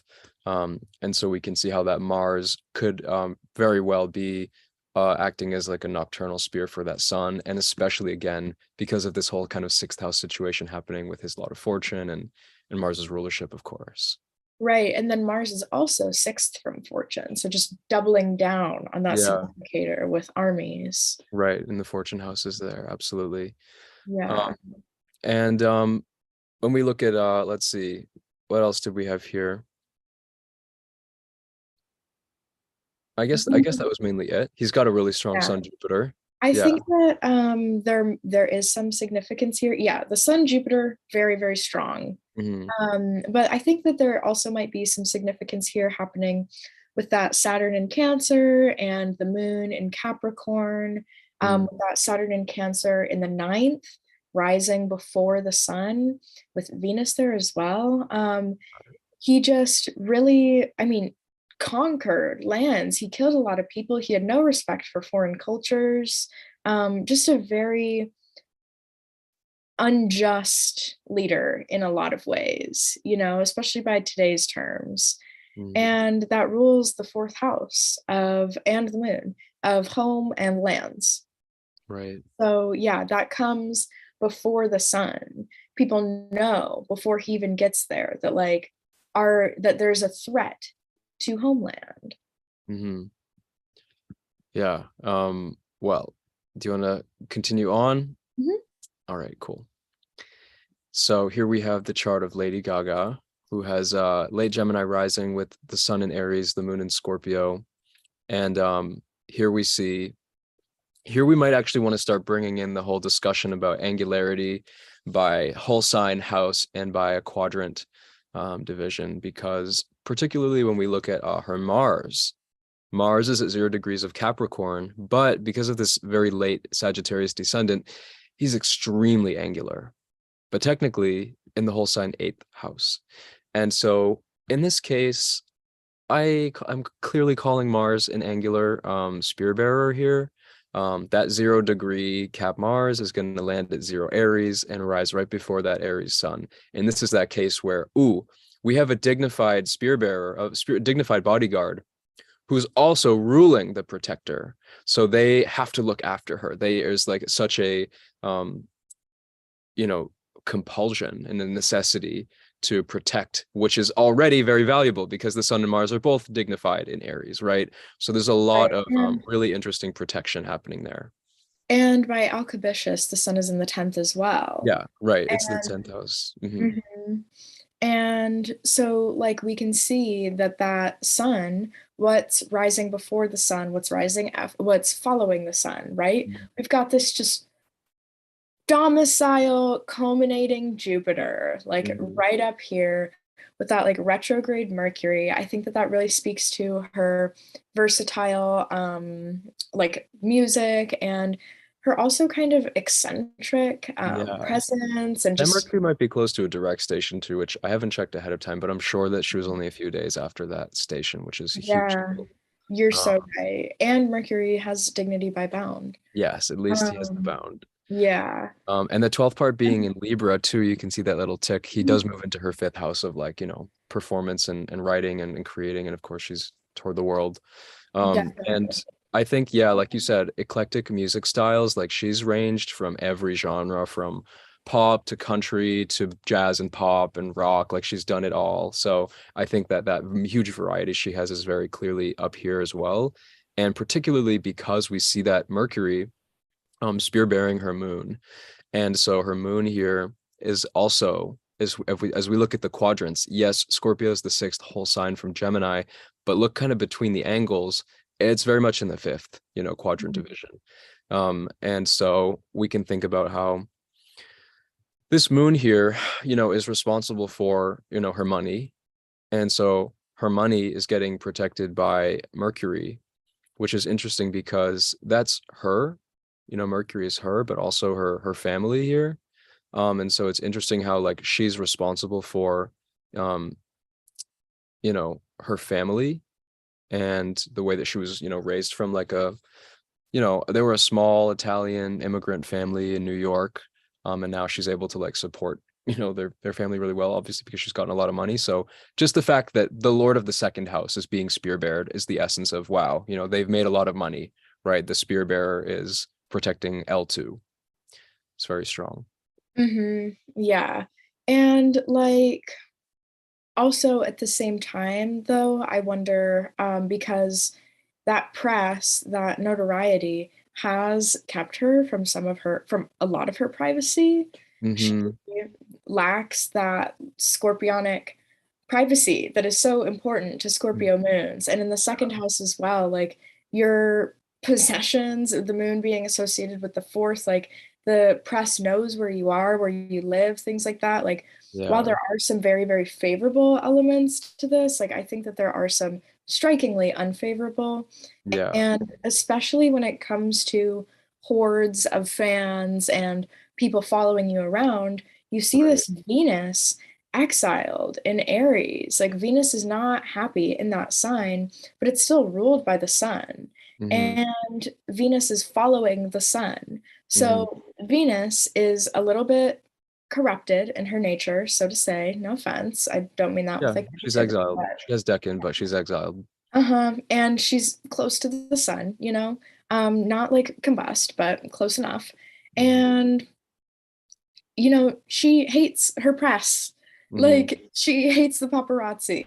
Yeah, but she does love her fans, and I think she also stands to represent a fan base that is generally very marginalized. And I think that says a lot too about these kind of followers that her son has and who she stands for in her image and in her music. Very true. As well, with that Mars in the sun is like there's very much this like I'm planting a firm foot in front of me to like speak up for people. Hmm. With that ruling the moon, the Yeah, moon's associations with the people, you yeah, know. So yeah, she's very big into like queer and just social injustice in general. yeah. And So it's funny yeah. because we'll kind of say with the next example, it was totally a joke, but we were like Gaga ran so Obama could walk. And so our next example is Obama. And that's totally a joke. It's not fully true. Uh-huh. But she laid a Right. groundwork for establishing a lot of like social progress and change regarding like LGBTQIA plus norms and rights generally, and rallies and speeches, everything she did to support that, so that Mr. Obama could actually pass, the Marriage Equality Act, which is screaming this Leo sun in the seventh house here being spearbeared by Mercury, who's diurnal rising after him, or before him rather. I find that that also comes up very, very explicitly, very clearly with that moon, even Mm, though it's in the whole sign fifth and just having started to run cadent from that angle. Um, I'm still sorry. ended. No, it's still applying. I'm sorry. I'm it's All early. good. Yeah, Yeah, but Venus in Cancer is behind that moon. yeah. Hmm. There's this there's in the whole sign sixth, in quadrant fifth, but there's this sense of sexuality, love, support in that element that's following the moon and his sect Right, light. right. um Yeah, we could also say that perhaps Jupiter's opposition ray is going to zero Leo from zero Aquarius here. And so that also could be morning rising ahead of the sun. And that's going to show that his protection of his wife, and also just what he stood for in terms of, leading international politics and international relations with other countries, right? He had to do it, he did a job, whatever, politics or politics, but he did a job managing all of that. And he had the support of allies, and his own money and finances and possessions to support those things essentially. And especially because when we think about Jupiter's rulership of this, Sagittarian 11th house, he had the Senate and the House to back him enough, while he was in office to pass those legislative, introductions that either he made or he had the synergy to work with them to protect, what he was doing for marriage equality. And also like just generally thinking about like a Leo sun in the seventh house, like, being the first Black president in America, I think was a huge deal in terms of like bringing a level of consciousness to our country in terms of healing a lot of the racial wounds, which is nowhere near over. However, that was a huge step. And I think this Jupiter just spear bearing for the sun in the seventh again could also speak to somehow bringing people together, in their relationship, in, just generally as humans. Right. I definitely agree. And similarly, I feel like that's also once again like testified with that moon in Gemini. Like the moon is 12th from its domicile, there's this sense of marginalized communities happening with that moon being 12th from its domicile. and then Venus having a community of people who are ruled or who understand that marginalized sensation, you know? Something also worth mentioning is that Mars possibly bearing evening spear for the sun, Mm-hmm. which is in the eighth, maybe the quadrant seventh. Yeah. But Teeter tottering. what was that? I said teeter tottering, probably pretty Yeah. still, but I'm not sure. And I think that that kind of teeter-totter relationship, there have been there with Napoleon, like there's all this stuff about armies, militaries, weapons, blah blah blah blah blah. And that was super clear with Napoleon, and that Mars was much more elevated in the sky and in the 11th.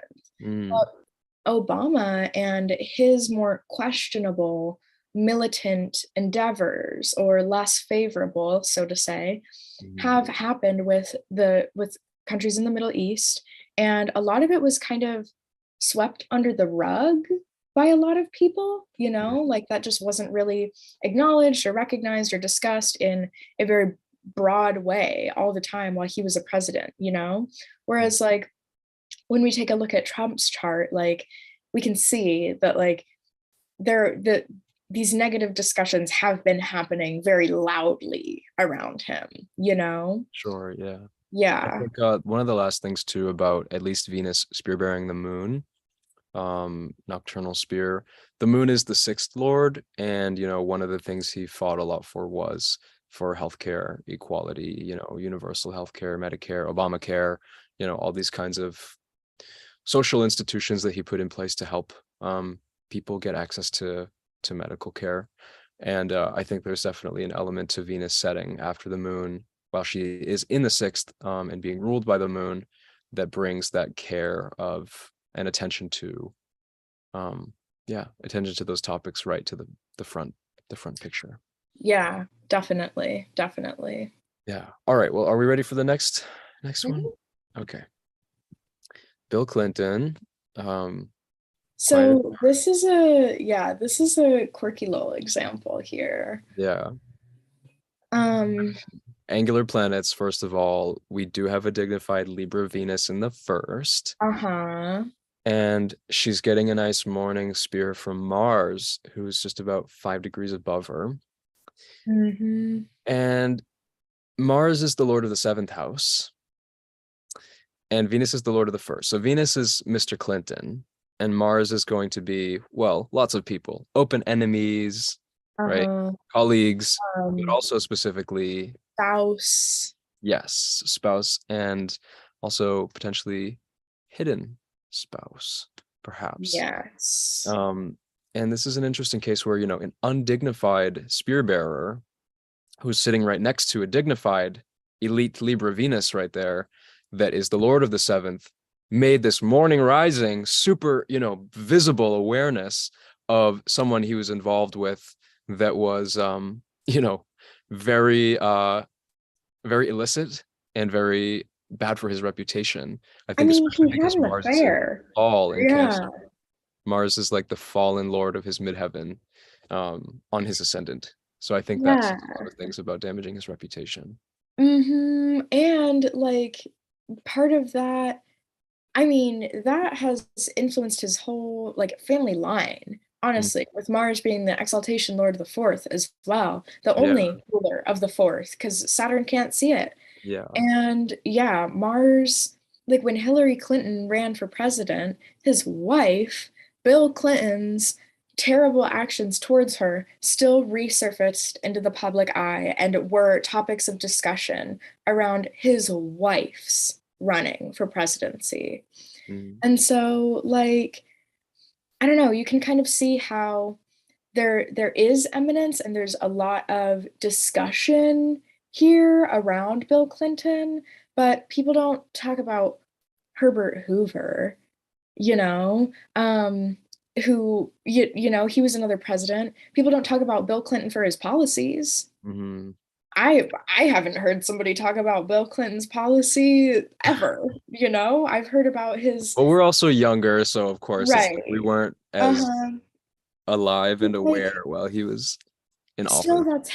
that's how his legacy is Right. being That's the point. Yeah. fueled, by some lack of respect with sexual endeavors. And I feel like that Mars and that Venus like does quite clearly Hmm. show that. Yeah. And then this is also a case of like, well, it's a spear bearing in the sense that there's something valuable to be protected, but it's not a good spear bearer, right? So again, it's about assessing that there's something valuable, and is there anything there to protect it? Well, there's something, but that could actually hinder it. In this case, even though they're sectmates, that difference in dignity actually does a lot. Now, Mhm. at least with his son, he does have a very well dignified Leo sun in the 11th whole sign house, who's getting, morning rising Mercury and Saturn. So the Saturn's, I think, pretty clear in terms of his associate. So the sun, what's getting protected, right? His associations and his alliances are getting sort of inherently protected based off of the family, he was born into. He got the right connections to move into politics. And also like Mercury is here rising above the sun as well. And Mercury's ruling the 12th and 9th, which, But then, yeah, go ahead. no, what were you going to say? But then also, like, there's that Saturn ruling the fifth, exiled in Leo, And so, like, there again is this idea of like a planet that is making room for the sun's passage, Right. but it's not, it might not be in a healthy or constructive way. Yeah. And again, because the sun's receiving them into Leo, this is another case of, well, the thing itself is valuable, but the bodyguards aren't, which is the same situation with Libra. So he doesn't have strong bodyguards, which in one sense, like, well, maybe he was the president of the United States. So we could maybe look at this Leo sun even bearing an evening spear to the moon by square. And the moon's exalted, right? I mean, his luminaries are placed really, really strongly. And actually being on, we'd have to pull it into Stellarium to know for sure, or have a program that could actually calculate it. But because he has an early degree ascendant, that midheaven's almost at zero Cancer when everything's kind of square and even on the ecliptic.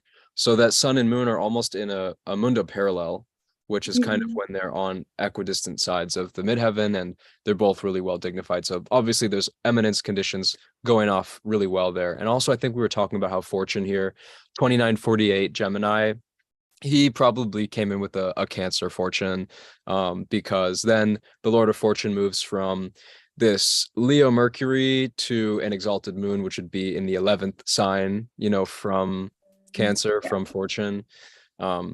So anyway, Mhm. our speculation, but Yeah. probably is that way. Um, Also, yeah, just another thing that we kind of glazed over with Mars. Mars is also ruling the second house. And yeah, so that is yeah, another way that Mars is successfully protecting Venus, yeah. but maybe not so much. I mean, yeah, the marriage element that could go on Yeah, screwed a forever. lot of things up. But like also like come on, like actually a really cute Doruphoria from Jupiter to the Sun. Hmm. That's a nice sextile at least. And Jupiter's on Spica, right? Like super, super, super, super, pretty much the best star. And it's the Right. exalted Lord of the Midheaven. And I So mean the oh, sorry, go ahead. that was all I was going to say. Is just Spica, Jupiter, spear bearing the sun, and it's the exalted Lord of the Midheaven. Like the eminence conditions are there. The Dorphories are just a little bit different because we're trying to really see where things went wrong and where the support wasn't strong enough. Hmm. And I mean, with that Mars in the first, it was his lack of respect for his wife, Mhm. It Yeah. wasn't like the ruler of the first is somewhere else. I mean, the ruler of the seventh is in a bad place. But also, Well, I did, oh, you mean bad place? Yes, a house. Yeah. I yeah, hear you. I hear sorry. you. No, Yeah. no, no. Yeah. Um, and so also, I did want to mention that the sun could very well be bearing evening spear for Venus here, Hmm. because the sun isn't angular, and Rhetorius No. does mention having the sun be the one who bears spear for another planet. I think that that's worth mentioning. Yeah. Kind of a nepotism feel, like your community, your circle, the people that you're around are very dignified, they're very royal people, and Mhm. you fit right in with that. You've been raised into that. Yeah.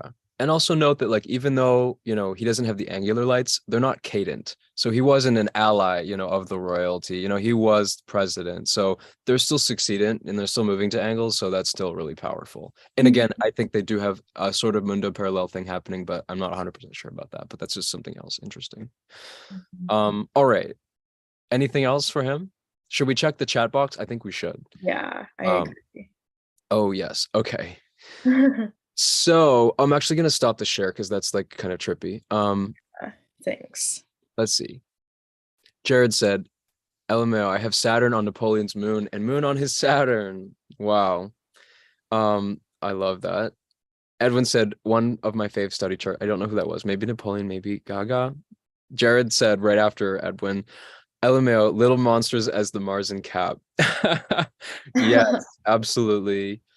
Oh, Jared master clips of Gaga saying she's an Italian from New York or supercuts. I don't know. He said, um, that's hilarious. I appreciate it. She's said it like 100 times in interviews. If you guys haven't seen that, like I'm Italian. She always says that. Anyway. Oh my Every gosh, Edwin, her audience. dog getting stolen is so sixth house. Interesting. A fallen Mercury on an angle. Um, well, technically he has bound, but if he wasn't in that bound, he'd be peregrine. And in that case, a peregrine planet on an angle is classic a thief, Mhm. especially Mercury. So ruling that sixth house moon definitely is very interesting. And yeah, 5'2" gives the example of the isolation of love versus fame she's gone through.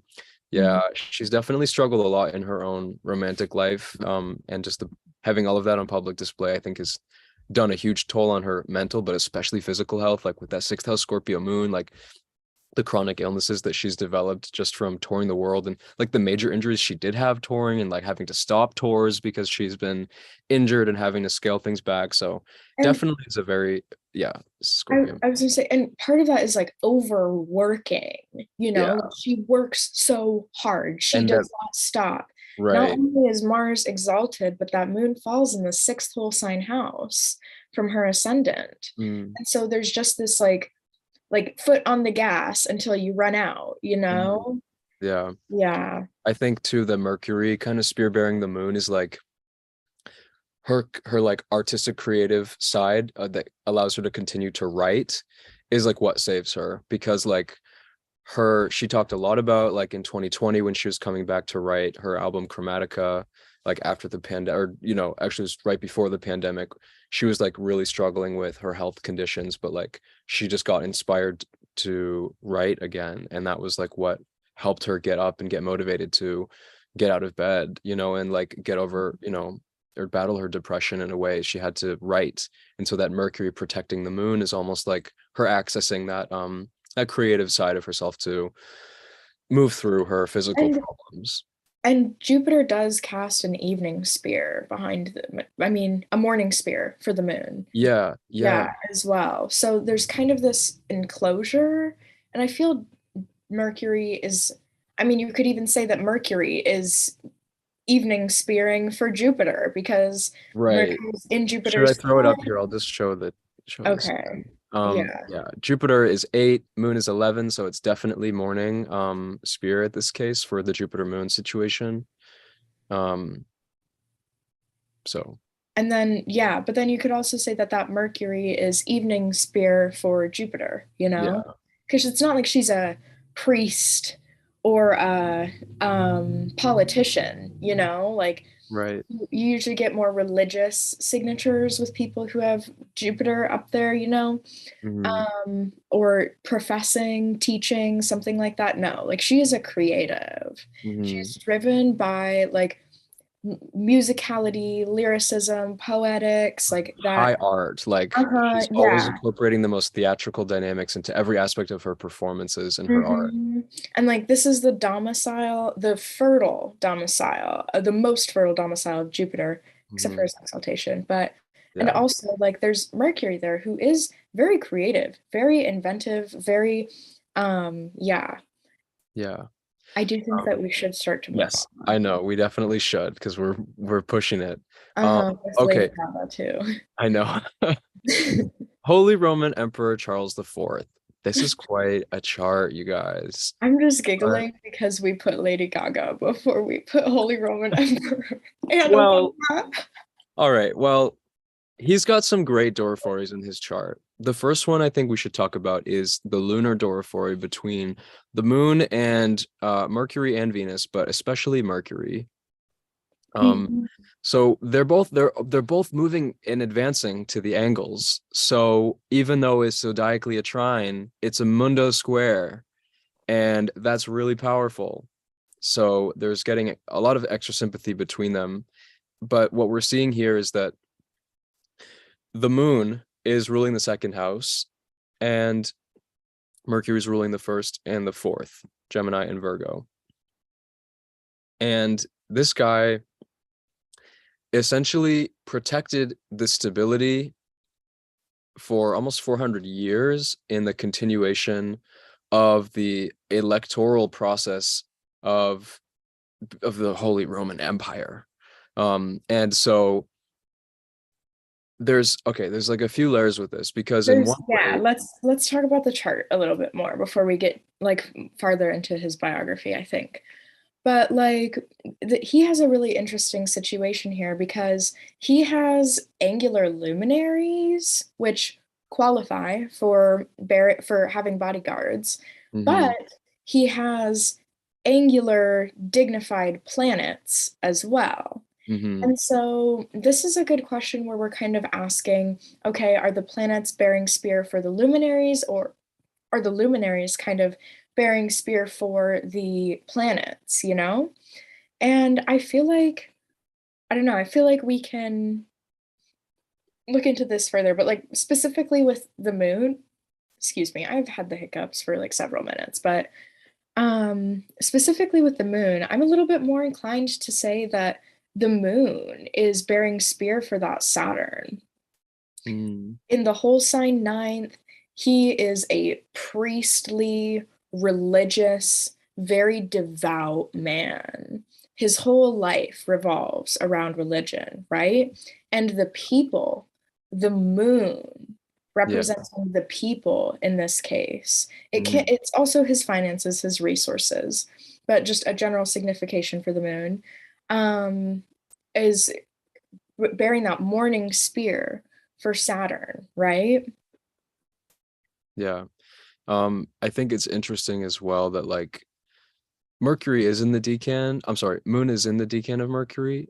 So there's a little bit of reception going on between them where we could look at the Moon Mercury situation again as a, um, yeah, I mean, I don't, we can't call it type one. It's sort of like Napoleon, who had one planet, angular in domicile, and another that was, we had Jupiter and Scorpio with the Sun in Leo. But So Saturn is what so about Saturn? Saturn is so dignified that Oh, Mercury yeah. it's this is even better than Napoleon. Right. Well, I was just talking in terms of the luminary that was involved. Oh, But gotcha. yes, the Saturn, no, but yeah, I mean the Saturn Mercury on its own is super, super dignified. You could call it a form of type one, honestly. You absolutely could. Yeah, In my eyes. I don't care. Saturn's in the whole sign ninth, he's still angular and advancing to the midheaven. exactly. It's yeah. And so this is the thing, is that like why I don't really think that it's just fair or realistic to be like, oh, it's the whole sign ninth. Who cares that it's advancing to the midheaven? It's not eligible anymore. You know, that's kind of the approach that we want to like that we're trying to move away from. And I Yeah. hope We just that have like to the pay audience, attention to both. Something is angular being in the 10th house and advancing to the midheaven. It's right, both. That's right, how it works. exactly. And like Goklan, that tracks with Goklan's statistics, you know, that whole upper part of the chart is very, very, very important. Yeah. So something could be, maybe the midheaven's in the 11th house, but it then even becomes cadent in the angular whole sign 10th, but it could be in the Gokalan sector. Hmm. Right. I know this is super off, but like the Right. idea is that it's not as cut and dry. as we want it to be. Mhm. Now, the other really interesting thing with just this super powerful Mercury Saturn in terms of like Lord of the Ascendant and Lord of the Midheaven culminating in their domiciles, like in a few years back, like in the Czech Republic where he was from, Bohemia, they did like a poll of like the most famous Czech people in history, and he was voted number one. Like just a few years back, this guy from like the 1300s is still Uh-huh. recognized as the most famous and important and influential figure from the Czech Republic to have ever existed. And it was a big deal. He basically completely reorganized and restructured the fairness in the process and the eligibility and the just how the votes were elected and the council that brought them together and the dates it would happen on. He like clarified and organized all of that for almost 400 years of a steady peace and general prosperity in terms of this electional process. So it was a super huge transition for the Holy Roman Empire. Yeah. Also worth noting, I don't how many of these charts have had a planet or a luminary on Regulus or an angle? Yeah, yeah, Like so many of many them. of them. Like, Yeah, yeah. we definitely see Um, that there with the Jupiter. It was 1300s, so it, oh, yeah, it I know. But it may be closer to like 23 or 24, but still, yes. yeah, Almost you're every right. chart has had Regulus or Spica or Uh-huh. Alcyone, which he has Alcyone. Oh, well, she was actually back maybe actually. Yeah. But Course. still. Anyway, fixed stars, gotta look at them. They probably have a luminary or an angle with the Uh-huh. ruler with the bright one. And So I Rhetorius already told us that. So he's assuming that we're yes. already looking at fixed stars on planets and angles and things like that. Mm-hmm. Also, I think that it is like worth mentioning because even though the luminaries do typically take precedence over things, the situation with dignity here is so fascinating because the sun is peregrine, Mercury, very dignified, bona fide by Venus, Mm, and ruling the ascendant, ruling the sun. Mercury is notorious for being associated with diviners and spreading word, you know? This man was a priest, a prophet, spoke the word of God, you know? yeah. And I feel like that comes very clearly into the picture when you look at that relationship with him and his essence and himself as a person with the ascendant and the ruler of the ascendant and its relationship with the house of God, with Mm, the moon, and like a very structured, like dignified religious attitude, very right. devout and pious. Yeah. But yeah, so like I'm inclined to think that the sun is kind of operating on Mercury's behalf here, and that the moon is operating on behalf of Saturn here, you know? Yeah. I do also think that there's a notable spear bearing from Mars to the moon. And Mars is ruling the 11th house. So it's definitely another indicator that he's getting a lot of support from his allies and people around him to protect this life force and his reputation that's up in the moon and the support from just the general population that is kind of filtering in through the allies he has from his 11th house. Because he pretty much ushered in a period of like peacekeeping um conferences and like what do you call them, councils. And so it was really important that he Total pacifist. yeah, yeah, in a Mhm. lot of ways there were some wars that he was involved with, but like the overarching theme after this was generally that he encouraged culture and was I believe a patron of the arts as well. And he was like the founder of the university, that's still there, and a lot of things like the Charles Bridge in Prague, which if you've seen is this gorgeous bridge, is named after him. And so he did a lot of things to really push the country into a great direction. So you could definitely see that university, Charles University, like also that ninth house, House of God, those things up there, which is still one of the world's most famous universities today. Um, Definitely. and I guess he also built and established like a lot of castles. And there was like several different castles like all around Europe. Several of them though in Bohemia. But and I think that's interesting too, with like the Mercury being the lord of the first and the fourth, um, Mhm. spear bearing the moon. that like castles are protecting his wealth. You know, it's like the riches are like in the land and he owns them and help create them and construct them. And And so, Venus, like exalting the 10th house of politics and authority and government, yeah, yeah, in the yeah, first as well. Yeah, that's really beautiful. yeah.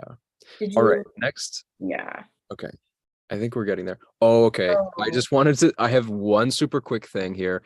Firmicus, I had to say this. You guys know me, the 12 parts. Firmicus talks about how you should look and note the decan and bound lords of a planet's 12th part. And I was just looking at this chart and my mind was just blown because the 12 parts of like all the planets move into their own bounds. Like Jupiter moves into his bound in Cancer, Saturn moves into his bound in Sagittarius, Venus moves into her bound in Virgo, I'm sorry, in Capricorn, Mars moves into his bound in Pisces, and Mars becomes actually an Almutin here.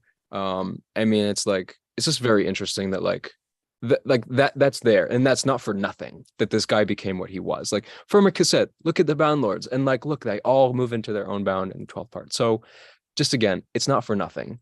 They said, look at these things, and there it is. So that's all I wanted to say. Wow, we're only at Trump. Oh my gosh. Okay, I we've think got we to only get a move on. okay, Trump, let's just go real quick. Let's just talk about the sun Jupiter because that's the I think biggest. that Mars also is worth mentioning Yeah, the evening spear bear for the sun or for for the the moon. sun. For the sun. I don't know if the moon totally qualifies for a spear bear. I mean, she could. Like maybe, but I think that it's, I don't know, the situation with the sun is much clearer. All Because right. Well, yeah, can I talk about the sun Jupiter? Do you want to talk about the yeah. Mars? So, okay, we have an angular sun advancing to the midheaven, 11th whole sign, but moving into the quadrant 10th. And the sun rules the ascendant, and it is the sect light. And Jupiter is bearing a spear by trine to the sun at 17 Libra. And so his reputation himself, right, the sun on the ascent, ruling the ascendant, is getting protected by this Jupiter. And so there's a few things that are happening here. Jupiter is the lord of his eighth, which is about all the money he's gotten from other people, and also from, you know, investments, right? Shared endeavors and corporations, business things he's done. That's protecting him, but also Jupiter is sitting very directly, like in the quadrant second house, you know, so Mhm. it's the whole sign third, but I mean, look at this 29 Leo ascendant. This is very much in the quadrant second. So it's like very much that Jupiter is responsible for all the money. And I think he was born 3 hours after a Jupiter direct station, um, Mhm. which was in his second house. So obviously a lot of money that he had to protect and support him. Definitely. Yeah. And for Mars here, that Mars bearing an evening spear for the sun, it literally in the 11th whole sign house, like I feel like that's just his angry mob of like Trumpers who will rally and storm government buildings and just like Trump, like MAGA, like that whole just like kind of crazy attitude that like follows him around, like literally a cult following for this man. It could also And be, all the cancer as well, I think, as yeah, like, but no, yeah, they're all there. I mean, even Mars, you could say, is two signs after, so yeah. I bodily mean, or the sextile. well, I'm talking about the ray that Mars is casting because the Mars Yeah. has bound and decan, and then the sun is also receiving that Mm, in the 11th. And so like there's this and applying to it. So like a sense of his self rallies up the people, you know, and there's this tendency towards aggression. I think that with like the whole situation with Mercury in Cancer in a mute sign, not in out of aspect from the moon, I mean there is that antitial relationship quite close, yeah. um, but I feel like that has a lot to do with the misinformation and just like situation with the media and things Mhm. like that, you know, I mean, just a he's lot got of, an exact Moon Mercury contra in Tisha as well, which I think is really loud. right. Um, There's just a lot of chit chat and just things being said, you know, like he's known for his mouth as well. Talk about a Rahu Sun conjunction. But then also with that Saturn in Cancer and then Venus there too, look at all of those negative things that have come to light with him and women. Time and time again, dude is in another situation for another woman who is speaking up against the negative sexual experiences that she has had with this controlling, oppressive figure. And regardless of his fame, that's something that follows him around. And a lot of people know about that. Mm. So, yeah, definitely some interesting interactions happening here. Yeah. All right. Well, should we move on? Mm-hmm. Okay. Selena Gomez. We have a few situations going on here. Angular planets in domicile. We've got the sun, who's just moving off the ascendant, but is still in Cancer. So Venus and Mercury are very much angular, but not in a domicile or exaltation of anything. But we've got a very strong Saturn in the 7th house. So he could be yeah. So that Saturn is in the 7th house, very dignified, is ruling the 6th house. And there was this whole situation. Oh, Venus also ruling the 3rd house and the 10th house, 3rd house of friendship, stuff like that. Venus is casting that morning spear for Saturn. And what happened with her friend and a kidney? Her friend gave her a kidney. So Venus ruling the 3rd, casting that morning sphere for Saturn. Kidneys In are the ruled by 7th. Libra too. Huh? Kidneys are ruled by Libra too. Right. Mm-hmm. And Saturn ruling the 6th, she got this tremendous amount of help or aid from a friend who was willing to give them a part of her body. And that recently kind of came back to light under some fire with her Saturn return, actually. Yeah, but very, very interesting situation there. This is also a case where possibly one might argue that Saturn is actually bearing spear for Venus, the planet in the 1st house, you know, because it was the friend who helped facilitate her life force. Well, but wouldn't that mean the health is protecting the friend? But like the friend You're protected right. the health. You're right. Well, I mean, the planet is in the 1st house, so it doesn't just represent her friends, like it represents her as a Yeah, that's person true. too. So yeah. Either way, I think that example is really interesting to see how Venus is working to help out Saturn at least. But at the same time, again, we are looking at an opposition from an out of sect malefic, to Venus. It's out of sect. Right. It wasn't just like a friend funded a surgery. Yeah, I mean, it's also just like Venus may protect Saturn in a way, but like he almost doesn't really care much about her, which is kind of what ended up playing out, or at least the allegations were what played out, that like she wasn't grateful or she wasn't like friends with her. Like I think this friend like spoke out that like Selena, I didn't read up on this, but something like she hasn't talked to me, she doesn't care about me at all, like was complaining that like she wasn't even like her friend anymore or something.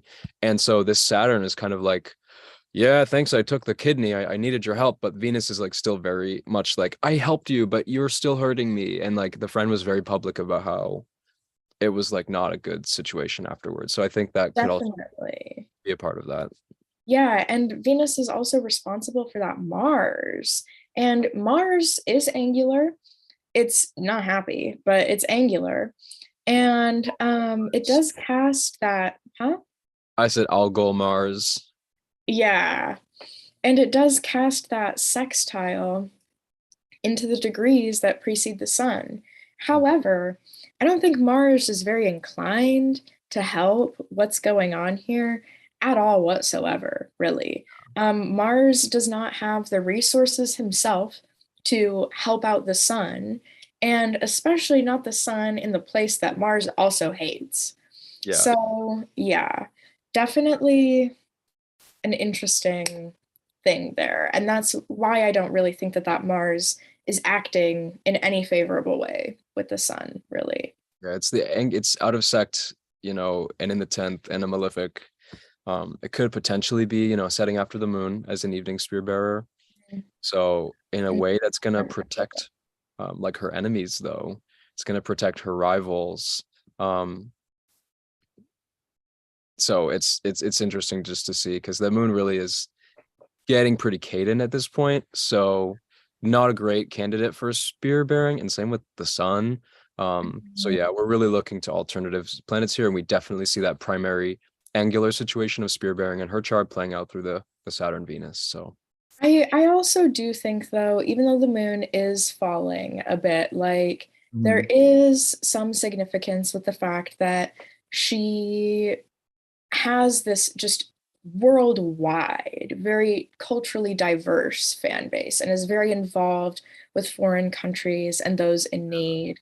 And even though the moon isn't super angular, it's roughly within 5 degrees from the midheaven. yeah, And Venus casts that trine into the degrees that follow the moon. And she has like an insane amount of followers on Instagram. People love her like all over the world. So I think that definitely comes into play here, even though it's not as so much of what you would expect. And with Mars following the moon, that is a good point. Because that, I'm sorry, because there's that mutual reception happening there. Like, even though they can't aspect each other, Mars is in the moon's exaltation. And yeah, so that definitely comes into play there. Helping those in need could be part of that theme. yeah. All right, next one. Yeah, I think is this it? I Um, think, oh, wow. let's do Okay, Drake we're real quick. almost done. Yeah. Yeah. So look, this is the whole sign. We've got Moon and Jupiter in the whole sign 8th and 12th houses, but if we're reading it by quadrant, we're seeing that Jupiter is very much in the 7th and the Moon in the 11th. And so we've got a pretty strong candidate for the Moon here to be spear-beared by Jupiter, or even that Jupiter is a great candidate to be protected by another planet. And so Jupiter at 13 is going to send that ray just after the moon. So really, this is a good spear bearing to protect the moon from Jupiter. Mm-hmm. And so we see that as like in the 11th house, like his fan base is huge. He's obviously done world tours and sold out stadiums, and at different times has been pretty much the number one male hip hop R&B artist. And And he's got, a lot yeah, of his music is about like lovers and like seventh yeah, house things, right. It's all his endeavors. procreation. Jupiter also rules the fifth. Right, right. And that's where I think Jupiter ruling the 5th and 8th, protecting the 12th, when we look at this from a whole sign perspective. So like, his traumas and his like the negative things that he's been through in his life, he's almost able to get away with suppressing them by using substances, or using sex as like a way to get out of that. And that's what he writes about, in a lot of his music. So I think it's pretty evident here that we could even just barely speculate that like, yeah, this was it's sort of protecting those kind of negative situations in a way to kind of stay under wraps.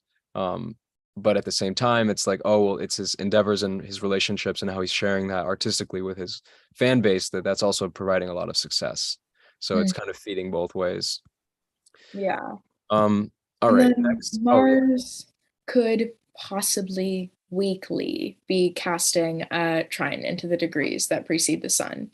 But Mars is peregrine, it is rejoicing in the sixth, and there is that sign barrier happening, and that trine ray falls into its place of exile. Yeah, So not very that's strong here. like maybe very weakly, just because Mars has so much to say in this chart all around. Yeah, but all Yeah. right. Moving along. hmm Okay, Isaac Newton, another Cancer moon, Jupiter and Pisces guy, but now we're looking at this in the whole sign 10th and 6th houses. And I think first maybe we'll introduce the quadrants though, because I think that's really evident that like this moon in the quadrant 9th house is getting very well protected by Jupiter in the quadrant fifth. And, this guy was Renaissance man, polymath. He discovered the laws of nature, and quantified them in ways that people had never have before. And so his knowledge of, the house of God and how he was getting all of his own practical experience in, as a scientist, as an inventor, as someone who was testing things and creating experiments and, continually trying to understand and better his understanding of nature. He was able to do that through just his incessant curiosity, which again, he has that Sagittarius Mercury rising above the sun. He was born with a morning rising Sag Mercury. And that is, I would say, yeah, he is in his own bound, which is kind of nice, but there's something about Sag Mercury that is not super inherently negative. His sun's also on Vega though, which is interesting because, as star of the lyre, as like, associated with the arts and just generally like people who are able to create beautiful things. And so he did that. And I mean, I feel like Mercury is more inclined to act in a favorable way because it's an aspect to its ruler. It's, I mean, it is separating from that square, but still received, by a dignified ruler. So I think that Mercury is a little bit more inclined to act in a favorable way, especially with that Saturn there. Definitely wasn't easy, but had the ability to follow through, you Yeah. know? And then that Mars and Sun, there is also something to be said about this relationship Yeah. here. Yeah. Because even though Mars is in Taurus, it's the Sun is in Mars's place of exaltation.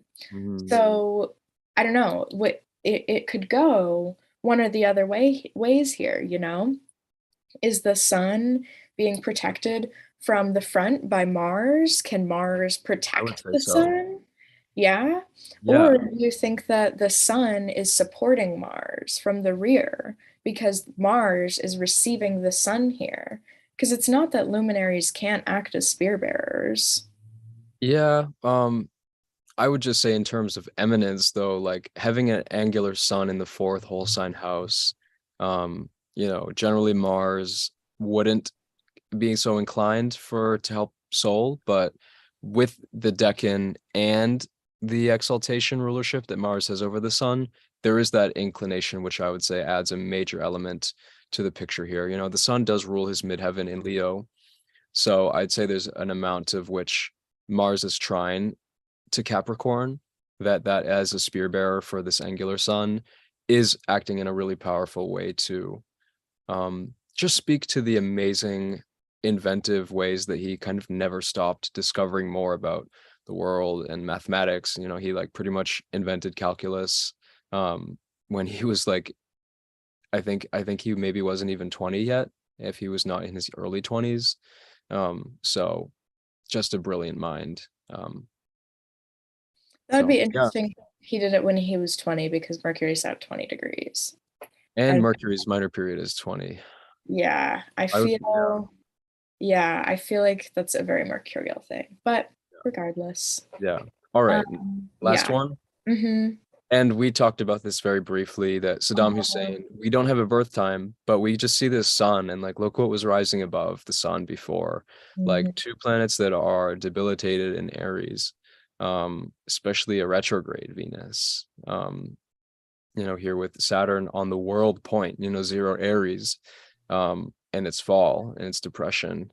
So doesn't look great in terms of what is coming to prominence or protection for this person. Yeah, and I feel like that speaks a lot into Sharia law and just the mistreatment of women and oppression of women and Mm, stuff like that that went on with Saddam. And that yeah. was how he gained regality was through that. Yeah. Yeah. All right. Alrighty. Okay. Wow. I'm gonna So hop to the chat let's, to catch us up here. yeah. Oh, we have no additional comments. So So let's just recap really quickly. Traditionally, there are three types of spearbearers. We say, we hear you, tradition, but we're going to bend your rules a little bit and decide to look at this more in the context of triplicity lords and the ability to support a nativity. There is a point where it becomes very apparent that this nativity will garner tremendous eminence, you know, but at the same time, there's definitely a gradient. Yeah, gradient is the best word here. And like, this is always the bottom line with astrology is it's like Lily says, mix art with judgment. And so it's like all we can do is do our best to assess, you know, a nativity and looking at what is there in terms of the dignity or the aspects or the whatever reception. But all of those individual little things is going to make some part of the story come to life. And it's just the ability that we have to say it's angular and has dignity. That's a good candidate, you know, and this guy, they're sectmates. They're going in a trine and it's rising above. He's announcing how important that thing is and he's protecting it, right? It's just these ideas. That's what's important to really integrate into your practice looking at a chart. Exactly. Exactly. And yeah, just like the curios, the master, whatever. Yeah. Different ways it's been done. You're going to find your own way and you'll, you should yeah. only do it your way because you're the Yes. astrologer. Yes. And these are our guide, but they all had their own way. So we should follow them in doing it their own different ways by doing it our own way. Exactly. Do not idolize the tradition to a point where you cannot recognize its flaws or act creatively in regards to it. Especially when the liberty that you do take is still in line with principles that have been throughout the tradition, right? It's not like we're taking this concept of spearbearing and being like, psych, it actually shows affliction and it's not true. If it's a dignified angular planet and there's another one, they're not working together. That's not what we're saying here, you know? And so I implore you to also take liberty and to gauge different sources, have some opinions, be opinionated. It's Aries season, bitch. Yeah. All right. Well, do we have any other final questions or thoughts or observations before we finish off? Jared just said, thanks for exploring this topic. Gradient is a great concept because it's a term used in color and shading and light, which are all a part of our astrological interpretations. So yes, absolutely. Thank you, Jared. And Akil Karta just said Stella is so beautiful. Heart. Oh, thank you. Yeah, well, thank you guys for sticking on. We still got a bunch of people that are watching live right now, so that's pretty cool. Yeah, It's that's definitely been our awesome. longest episode, which I don't think we were planning on, but like there's just so much to unpack because even Demetra says at the end of volume 1 when she introduces it, like this is a culmination of a lot of previous material on sect and dignity and aspects and reception and all of that stuff. So hopefully, you know, this just gave you that guide to just say, what does it look like, you know, in each chart? What does it look like is important enough to get protected and how well are its protectors helping it out? And what is the protector ruling in the life to show what aspects of their life they're getting help to protect the protected thing from? And I hope that made sense. But that's just that you hopefully all can And get like, the gist. is it a protector? Is it a patron? Is it a friend who's super rich who can help you with all of these things, you Right. know? Is it the angry mob of people you don't really like, but like they're there, they've got your back if you need them, you know, it's like, Right. does the angry mob have pitchforks or like do they have machine guns? You know, it's like Do you have like someone lurking in the shadows with a sniper, like ready to shoot somebody who comes at you? Like, yeah. you know, yeah. Um, yeah, this was a really fun episode. Please let us know at any point in time if you want to hear more or have any questions. We'd be absolutely happy to talk about this more. Yeah. And Peter just said, enjoyed thoroughly. Well done, Stella and Cam. Thank you. Thank you. All right. Well, we're gonna sign off then. Thank you guys so much. Have a great rest of your day. And we'll be back next week with whatever's up next. Yes, More Mercuranian. aspect stuff, I think. We're just going deeper with it. Yeah. So Yeah. Mercuranians out.